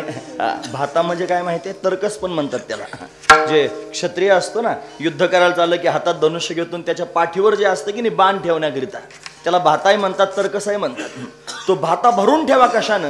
राम नामाच्या बाणाने भरून ठेवा. आणि ज्या वेळेला काळ समोर येईल बाण सोडायला सुरुवात करा, राम नामाचे बाण. तुका म्हणे काळा हना तोंडावरी भाता भरा हरी राम बाणे. म्हणून त्यांनी राम नामाच्या बाणानं काळावर प्रहार करता येतो. आणि हा काळ त्यांनी महाराज गुलाम होऊन सलाम करू लागतो. महत्वाची गोष्ट आहे. म्हणून जगा काळ खाय, आम्ही माथा दिला पाय. किंवा त्यांनी आणखी प्रमाण मला सांगता येईल. तुका म्हणे काळ आता करू शकत, हा काळ आता आमच्यावर कोणत्या प्रकारानं बळ करू शकत नाही. त्यापेक्षा आम्हाला काळाची भीती वाटत नाही. का बरं? आता भय नाही ऐसे वाटे जीवा, घडली या सेवा समर्थाची. म्हणून समर्थ असणाऱ्या परमात्म्याची सेवा घडली आणि म्हणून आता भीती वाटत नाही. हे त्यातलं विशेषत्व आहे. निर्भयत्व जीवनामध्ये प्राप्त व्हावं. महत्वाची गोष्ट लक्षात घ्या. परमार्थ कशाकरिता करायचा? अमर होण्याकरिता करायचा की अभय होण्याकरिता करायचा? महत्वाचा मुद्दा आहे. परमार्थ करायचा कोणत्या कारणाकरिता? अमर होण्याकरिता जर करायचा असेल तर तुम्ही अमरच आहात. माझ्याकडे प्रमाण आहे. महाराज सांगतात हे अमरा अमरा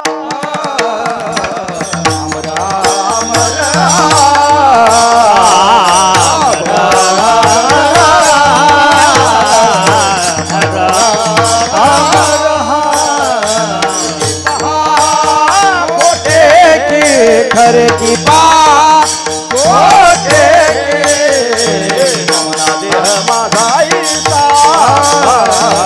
नमना देह माझा ऐसा.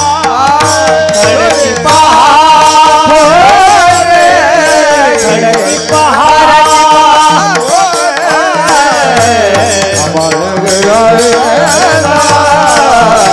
नमना देह माझा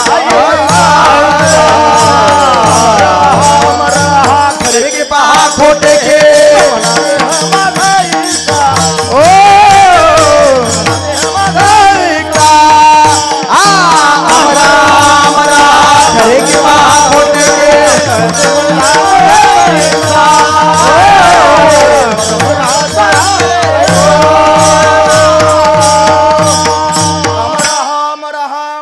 खरे की पहा खोटे न म्हणा देह माझा ऐसा मग भरवसा कळेल. महत्वाची गोष्ट आहे, आपण अमरच आहोत. अमरत्वाकरिता धावपळ करायचं काय काम आहे महाराज? ते अमरत्वावर जीवपणा येऊन बसलेला आहे, त्या अमरत्वावर भय येऊन बसलेलं आहे. ते भय घालवणं महत्वाची गोष्ट आहे. पण अमरत्व प्राप्त करून घेण्यापेक्षा अभयत्व प्राप्त करून घ्यावं. राजा परीक्षिताचं उदाहरण आपण आत्ताच पाहिलं.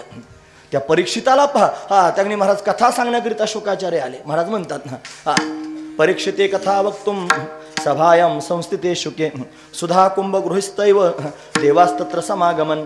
म्हणून स्वर्गातल्या देवता अमृताचा कलश घेऊन त्यांनी आल्या आणि शुकाचार्यांच्या समोर अशा पद्धतीने उभ्या राहिल्या आणि विनंती करू लागल्या, महाराज आम्हाला कळालंय तुम्ही राजा परीक्षितीला भागवत सांगणार आहात, भागवतामृत देणार आहात.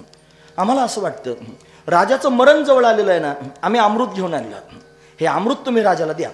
या अमृताच्या प्रभावानं राजा अमर होईल आणि हे जे भागवतामृत आहे ना ते तुम्ही आम्हाला द्या.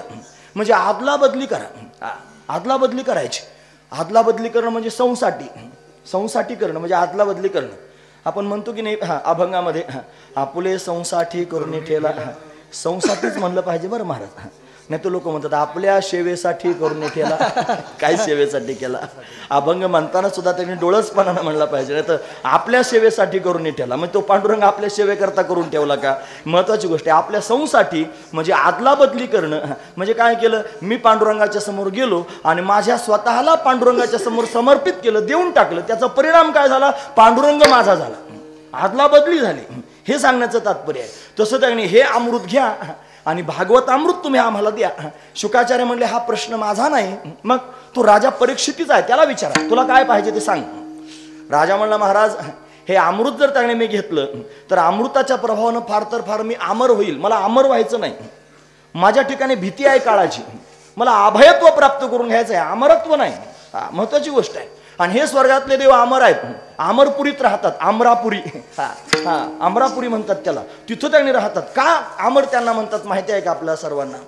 त्यांच्या पुण्याचा प्रभाव जोपर्यंत आहे तोपर्यंत त्यांना स्वर्गात राहता येतं, आणि जोपर्यंत ते स्वर्गात आहेत तोपर्यंत त्यांना कोणीच मारू शकत नाहीत. मग त्याला अमर लोक म्हणतात. मरणारा लोक आपला याला मृत्यू लोक म्हणतात, आणि तो त्याने अमर लोक आहे. म्हणून स्वर्गीचे अमर इच्छिता ती देवा. म्हणून अमर त्याने मघा प्रमाणातलं झालेलं अमरत्व वेगळं, आणि हे स्वर्गातलं अमरत्व वेगळं. हे ठराविक काळापुरतं आहे. म्हणून ती संसारी जन्मीजे यज्ञाधिक कर्म कीजे मग स्वर्ग सुख भोगीजे मनोहर. मग स्वर्गात त्याने जाता येतं. पण घडतं काय? क्षिणे पुण्य मरते लोकम विशंती तया पुण्याची पावटी सरे सवेची इंद्रपणाची उटी उतरे मग येऊ लागती माघारे मृत्यू लोका. मग मृत्यू लोकात त्यांना पुन्हा यावं लागतं, आणि पुन्हा जन्म मरणाची परंपरा जशी आहे तशीच आहे. राजा म्हणतो मला तसलं अमर व्हायचं नाही, मला अभयत्व प्राप्त करून घ्यायचंय, ते मला तुम्ही द्या. महत्वाची गोष्ट आहे. अमृत पिल्यानं फार तर फार मी दीर्घजीवी होईल. मला दीर्घजीवी व्हायचं नाही, मला दिव्यजीवी व्हायचंय. दीर्घजीवी होणं वेगळं आणि दिव्यजीवी होणं वेगळं. बरेच लोक दीर्घजीवी असतात, म्हणजे 100 वर्षापेक्षा जास्त जीवन त्यांना प्राप्त होतं, आणि लोक त्यांचं अभिष्ट चिंतन करतात. मग अभिष्ट चिंतनाच्या वेळेला जर त्याच्यासमोर माईक ठेवलं आणि त्याला विचारलं, बाबा 104 वर्ष तुम्ही जगलात, काय केलं त्याने तुम्ही जगून? तू म्हणला काही नाही, 2 बायका केल्या, 6 मुलं झाली, त्याच्यानंतर 6 मुलांना 6 ठिकाणी घरं बांधून दिले, त्याच्यानंतर थोडीशी शेती घेऊन मुलांच्या नावे करून दिली, ती चांगली डेव्हलप केली. प्रत्येक खोडीमध्ये एक त्यांनी बोर घेतला, चांगल्या चांगल्या गाड्या मुलांना घेऊन दिल्या, मुलांची शिक्षणं चांगली करून दिली, मुलांना नोकऱ्या लावून दिल्या, त्यांना चांगल्या बायका पाहून आणल्या, त्यांना नातवंड, त्यांना मुलं त्यांनी झाले, मग ते नातवंड म्हणून मी त्यांनी सांभाळले. असं गुण्या गोविंदाने आनंदात माझं जीवन त्यांनी गेलं. तुम्ही ऐकतात ना सर्वजण? हे काय गुण्या गोविंदाचं ना आनंदाचं जीव. 104 वर्ष जगला आणि हे करून मेला, त्याचा काय उपयोग आहे? फक्त दीर्घजीवी आहे तो. घर बांधणं काय अवघड आहे का? ज्याला हात आहेत ते लोक घर बांधतात, त्याच्यात काय कौतुक आहे? ज्याला हात नाहीत ते घर बांधतात. पहा, सुगरणीचं खोपा तुम्ही पाहिलात की नाही? किती सुंदर बनवते. हातानं बनवा बरं, बनवता येतो का? हातावाल्यांना बनवता यायचं नाही, एवढा सुंदर खोपा तयार करते सुगरण. हातावाल्याला अभिमान व्हायचं काय काम आहे? महत्वाची गोष्ट आहे. लेकर झाले याच्यात काय अभिमान आहे? बायको केली याच्यात काय? त्या प्राण्यांना तुम्ही बघा, सतत बायको बदलते महाराज, कितीतरी बायका त्यांना. बरं, मुलांचाच प्रश्न जर असेल तर असा एक प्राणी आहे, रात्रीच्या वेळेला त्याचं नाव घेऊ नये, ते गटारीत तोंड घालून फिरतो. एका वेळेला 12 पिलं होतात त्याला. आपल्याला 1 आणि 2 लेकर झाले, काय पुरुषार्थ आहे? याला आपण पुरुषार्थ म्हणतो, त्याच्यातच आपण आनंदात आहोत. मस्त महत्वाची गोष्ट सांगतो, याच्यात काय पुरुषार्थ आहे? त्याला आपण पुरुषार्थ म्हणतो. घर बांधणं म्हणजे पुरुषार्थ नाही, बायको करणं म्हणजे पुरुषार्थ नाही, मुलं होणं म्हणजे पुरुषार्थ नाही, अरे काळावर मात करणं हा पुरुषार्थ आहे. आणि त्याहीपेक्षा त्याने महाराज भगवंताच्या सगुण दर्शनापर्यंत जाणं हा पुरुषार्थ आहे. आणि हेच अतिशय महत्वाचं आहे. म्हणून त्याने जीवनामध्ये दीर्घजीवी होण्यापेक्षा दिव्यजीवी व्हावं, दिव्य आपलं जीवन त्याने असावं. लक्षपूर्वक आहे का मी काय सांगतो ते. दिव्यजीवी झालेले त्यांनी जर कोण असतील तर ते त्यांनी ज्ञानोबराय आहेत, ज्यांना दीर्घजीवन प्राप्त झालं नाही. 22 वर्षाचं आयुष्य प्राप्त झालं. ते आपल्याकरिता संजीवन समाधीत त्यांनी बसून आहेत नव्हे, त्यांनी अनंत कालापर्यंत त्यांना आयुष्य आहे. पण आपल्या सर्वांमध्ये 22 वर्षापर्यंतच त्यांनी हल्ले चालले, डोलले, बसले आणि बोलले. ते आजही त्यांनी आपल्याकरिता बसून आहेत, पण 22 वर्षापर्यंतच आपल्या समोर होते. काळ आला होता. निवृत्तीनाथांनी 2 बोटं दाखवले, सोपान काकांनी 2 बोटं दाखवले, मुक्ताईने 2 बोटं दाखवले, परत त्यांनी निघून गेला. मग मात्र समाधिस्थ झाले. दिव्य जीवन आहे महाराज त्यांचं. आज त्यांनी ब्रह्मादिका जेथे तुम्हा ओळंगणे इतरा तुलने काय तिथे काय जीवन आहे, दिव्य जीवन आहे. ही महत्वाची गोष्ट मी तुमच्या समोर सांगतोय. जगद्गुरु तुकोबरायांना फक्त 41 वर्षाचं आयुष्य प्राप्त झालं. पण 41 वर्षाच्या अभंगामध्ये काय चमत्कार झाला माहिती आहे तुम्हाला? एका फकीरानं वर्णन करून सांगितलं. ते म्हणले तुका तुकाराम से 2 नाम 1 अंग, उनका से तू भंग गया, इनका से तू अभंग. अनगडशा फकीरानं वर्णन केलं तुकोबरायांचं. ते म्हणजे तुका तुकाराम से, तुकाराम महाराजांना रामाबरोबर तुलना केली. तुका तुकाराम से 2 नाम 1 अंग. नावं फक्त 2 आहेत, तुकाराम आणि राम 2 नावं आहेत, पण 1 अंग, दोघे एकच आहेत. मग फरक काय आहे? उनका सेतू भंग गया, इनका सेतू अभंग. त्यांनी तयार केलेला सेतू, रामानं तयार केलेला सेतू भंग पावला.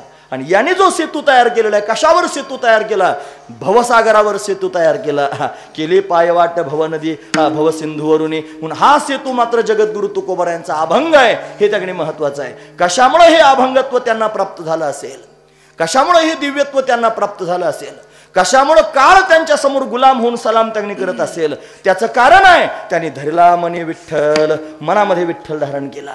अखंड त्यांनी कानाने त्याची कीर्ती ऐकली, मुखाने त्याची गुणानुवाद गायले आणि हृदयामध्ये भगवंताचं चिंतन केलं. म्हणून त्यांच्या जीवनातला काळ सुद्धा सार्थक झाला.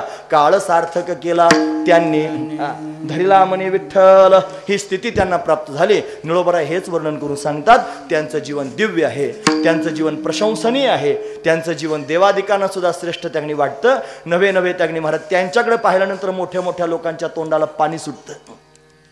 महाराज म्हणतात, हे घोटविन लाळ ब्रह्म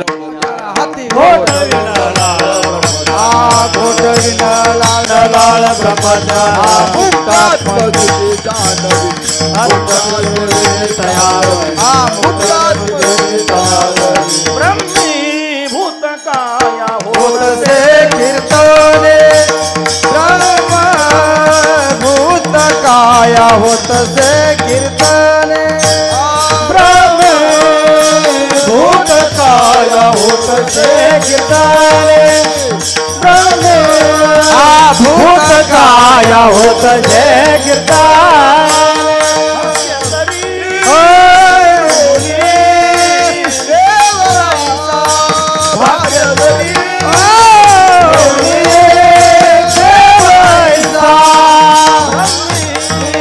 भूत काया होत से कीर्तने, भूत काया होत से कीर्तने, होत से वैकुंठाला जाण्याच्या आधी जे अभंग तयार झाले ना, त्या अभंगांमध्ये हा अभंग आहे महाराज. तुकोबारांनी निरोप पाठवला वैकुंठाला, तुम्ही सनकाधिक संत म्हणविता कृपावंत, एवढा करा उपकार, सांगा देवा नमस्कार. आणि त्या काळात झालेले हे त्यांनी कीर्तन तुकोबारांची, तुकोबारांच्या कीर्तनाला सनकाधिकांनी येऊन बसावं. सनक, सनंदन, सनातन आणि सुजात, सनत कुमार त्यांना म्हणतात. भगवान शंकरानं समोर यावं, दत्तात्रय भगवान, कपिल भगवान, हे सर्व त्यांनी महात्मे दिव्य असणारे देवदेवता समोर येऊन बसावेत.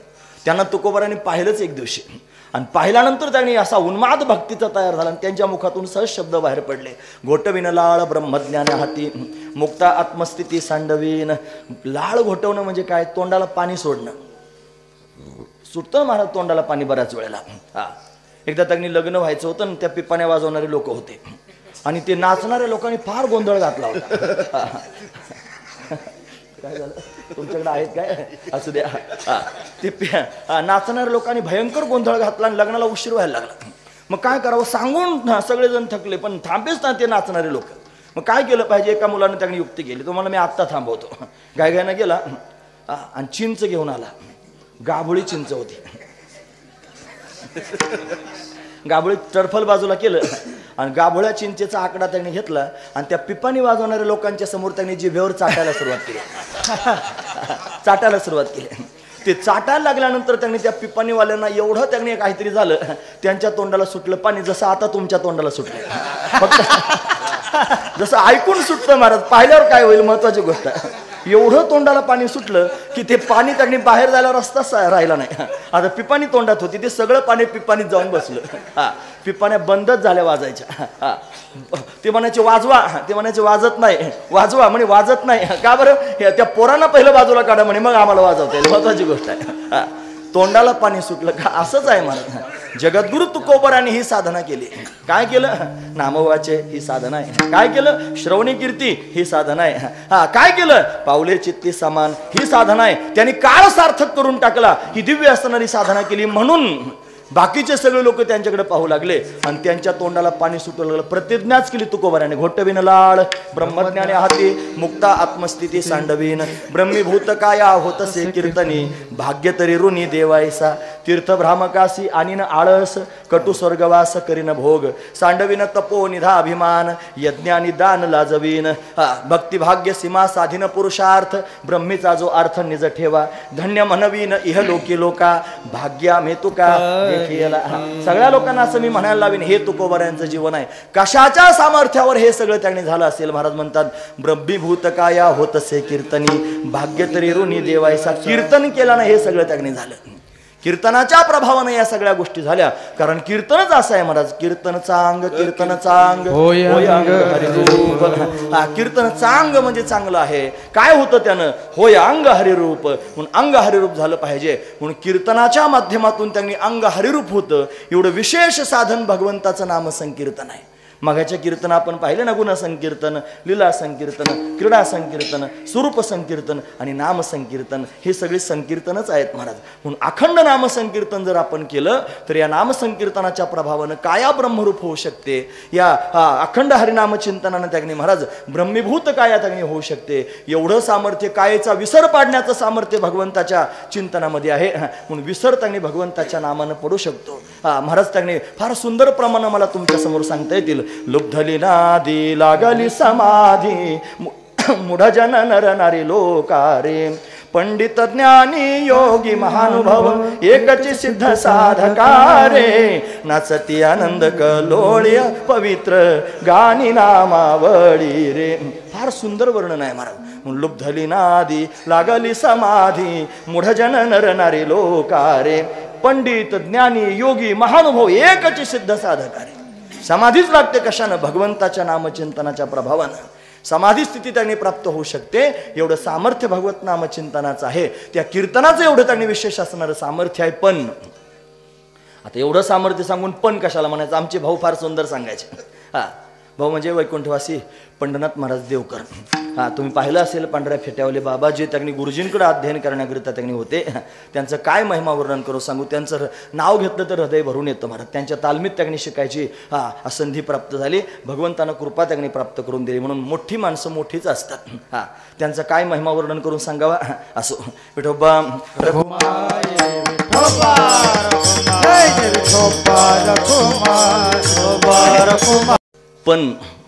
पण चाललं होतं.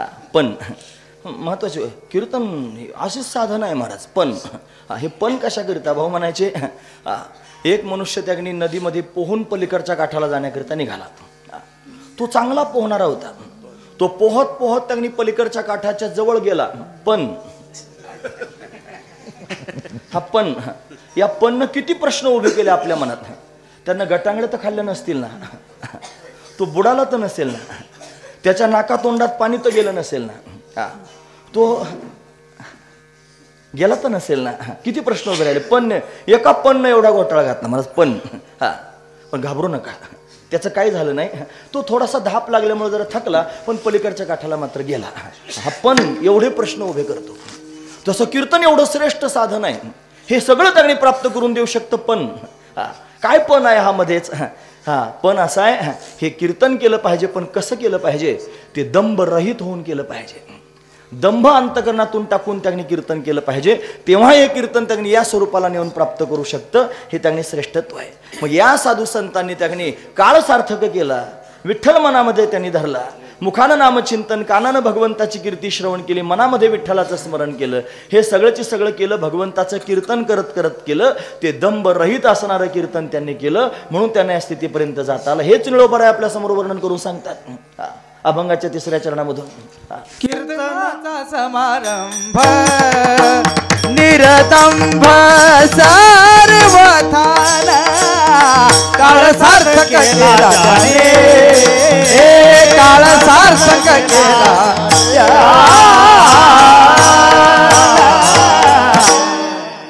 निर्दंभ म्हणजे काय, दंभ म्हणजे काय ते ते सांगतो ऐका. भगवंतांना अनेक दैत्य मारले, असुर मारले. त्याच्यामध्ये एक बगासूर मारला महाराज. बगासूर जो बगळ्याच्या रूपात आला होता, जो पांढरा शुभ्र तगणी होता, त्याची चोच अतिशय मोठी होती, एका पायावर तगणी उभा होता, दुसऱ्या पायावरती घेतला होता, डोळे बंद करून होता. जवळ फिरणाऱ्या माशांना जणू काय असं वाटत होतं हा जैसा का उन्मुनी योगीराज, हा योगीच असावा. डोळे बंद करून ध्यान करतो, याची समाधी लागलेली आहे. पण बिचाऱ्या माशांना काय माहिती की त्याच्या पायाजवळ थोडीशी खुडबुड झाली की हा गट्टम करतो माशांना. हे महत्वाचं आहे महाराज. तो दिसायला पांढरा दिसतो, त्याने लोकांना दिसण्याकरिता डोळे झाकलेले आहेत. तो त्यांनी समाधीस्थ असणारा योगी त्यांनी दिसतो, पण त्याच्या मनातला भाव मात्र काय वेगळाच आहे. दंभ म्हणजे काय, जिथे त्यांनी लोभ आहे आणि लोभापोटी जो असत्य वर्तन करतो त्याला दांभिक म्हणतात. त्याला दांभिक म्हणतात. दंभाची व्याख्या लक्षात ठेवा. देवानं काय केलं, तो बगासूर पकडला आणि त्याची चोच धरून फाडूनच टाकला महाराज. चोच दोन ठिकाणी धरली आणि फाडला. त्या चोचीचे 2 भाग म्हणजे काय, एक भाग आहे लोभ आणि दुसरा भाग आहे असत्य. लोभ आणि असत्य.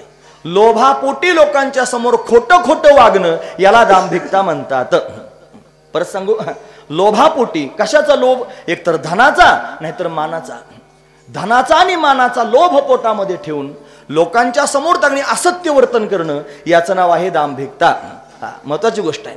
मग कीर्तन करत असताना कीर्तनकाराच्या मनामध्ये जर धनाचा आणि मानाचा लोभ असेल आणि धनमानाचा लोभ ठेवून जर जगाच्या समोर कीर्तन करत असेल तर त्याचं कीर्तन दांभिकतेनं युक्त असणारं कीर्तन आहे. ते भगवंताला आवडत नाही, त्याची पण काय ब्रह्मरूप होत नाही आणि ऐकणाऱ्यांची तर नाहीच नाही.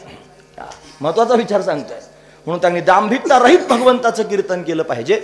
त्या कीर्तनानं तो खऱ्या अर्थानं समाधानी होऊ शकतो.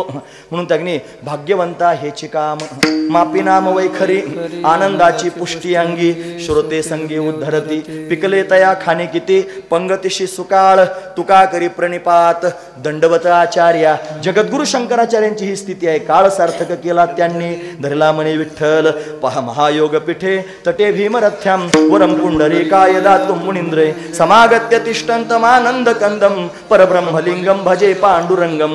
ज्यांनी जगाला सांगितलं काळ सार्थक केला त्यांनी, म्हणून ते एवढे समर्थ आहेत. हे सगळ्या संतांच्या ठिकाणी मला लावता येईल. सनकादिक संत भगवंताची वारी करणारे आहेत. काळ सार्थक केला त्यांनी. नारदजी भगवंताची वारी करण्याकरिता येतात. काळ सार्थक केला त्यांनी. व्यासदेवजी महाराज भगवंताचं वर्णन त्यांनी करतात अनेक पुराणांमधून. काळ सार्थक केला त्यांनी. शुकाचार्यांनी त्यांनी महाराज भगवंताची वारी केली. काळ सार्थक केला त्यांनी. शंकराचार्यांनी वारी केली. काळ सार्थक केला त्यांनी. ज्ञानोबरांनी वारी केली. काळ सार्थक केला त्यांनी. निळोबरांपर्यंत सगळ्या संतांनी वारी केली. काळ सार्थक केला त्यांनी. पण ह्या काळ सार्थक करण्याकरिता भगवंताची शरणागती करत असताना कीर्तन केलं. त्या कीर्तनाचा सोहळा केला. आणि तो कसा केला, निर्दंभ सर्वदा, निर्दंभ दंभ रहित असणारा कीर्तनाचा सोहळा केला. म्हणजे कोणत्याच प्रकारची दांभिकता पोटात ठेवली नाही. त्यांनी जगाकडूनच काय पण देवाकडून सुद्धा कशाची अपेक्षा केली नाही. हो, देवाला सुद्धा काही मागितलं नाही. जगाला मागायचं काय काम आहे महाराज. देवाला सुद्धा म्हणले देवा काही देऊ नकोस. तुम्ही ऐकतात ना सर्वजण. महत्वाचा मुद्दा सांगतो. देवाला म्हणले बरं ते तू तर देऊ नकोस म्हणले काही, पण एक मुद्दा ऐक, तुला जर काही कमी पडत असेल तर सांग, आम्ही तुला द्यायला तयार आहोत. तुला जर काही कमी पडत असेल तर सांग. देवाला म्हणतात तुका म्हणे जीव भाव देवा पायी ठेवून येते काही न मागते. काहीच मागत नाही, देवाला देऊन टाकतात सर्वस्व. महत्वाची गोष्ट आहे. म्हणून तर देव त्यांच्या मागे मागे फिरतो. म्हणून हिंडे मागे मागे गिरटे जागे घालीत असे, असा देव त्यांचा वेडा होतो. का बरं? निर्दंभ सर्वदा, जे दंभरहित जीवन जगतात, दंभरहित भगवंताचं त्यांनी कीर्तन करतात, म्हणून भगवान प्रसन्न होतो. आणि प्रसन्न होऊन काय देत असेल त्यांना? दधामि बुद्धियोगम तम, मी त्यांना बुद्धियोग नाम ज्ञान प्राप्त करून देतो. आणि त्या ज्ञानाच्या माध्यमातून त्या अग्नी महाराज स्वरूपाचा बोध प्राप्त झाल्यानं आणि नित्य असणारी स्वरूपाची समाधी प्राप्त होते. हे कशानं घडतं? तर भगवंताच्या नामचिंतनानं त्यांनी घडतं. एक अभंग तुकोबरायांचा सांगतो. याजसाठी केला होता अट्टहास, शेवटचा तीस गोड व्हावा, आता निश्चिंतीने पावलो विसावा, खुंटलिया धावा तृष्णेचिया, कवतुक वाटे झाली वेचाचे, नाम मंगळाचे तेने गुणे, तुका म्हणे मुक्ती परिणिली नोवरी, आता दिवस चारे खेळीमिळी. कशानं झालं? नाम मंगळाचे तेने गुणे. भगवंताच्या नामचिंतनाने हे सामर्थ्य त्यांनी प्राप्त होतं. देव प्रसन्न होतो. आणि प्रसन्न झालेला देव काय करतो? स्वरूपसिद्धी प्राप्त करून देतो. आणि त्याच्याच नामानं समाधी प्राप्त होते. म्हणून त्यांनी फलश्रुती अभंगाच्या शेवटच्या चरणात निळामने स्वरूप सिद्धी, निळामने स्वरूप सिद्धी,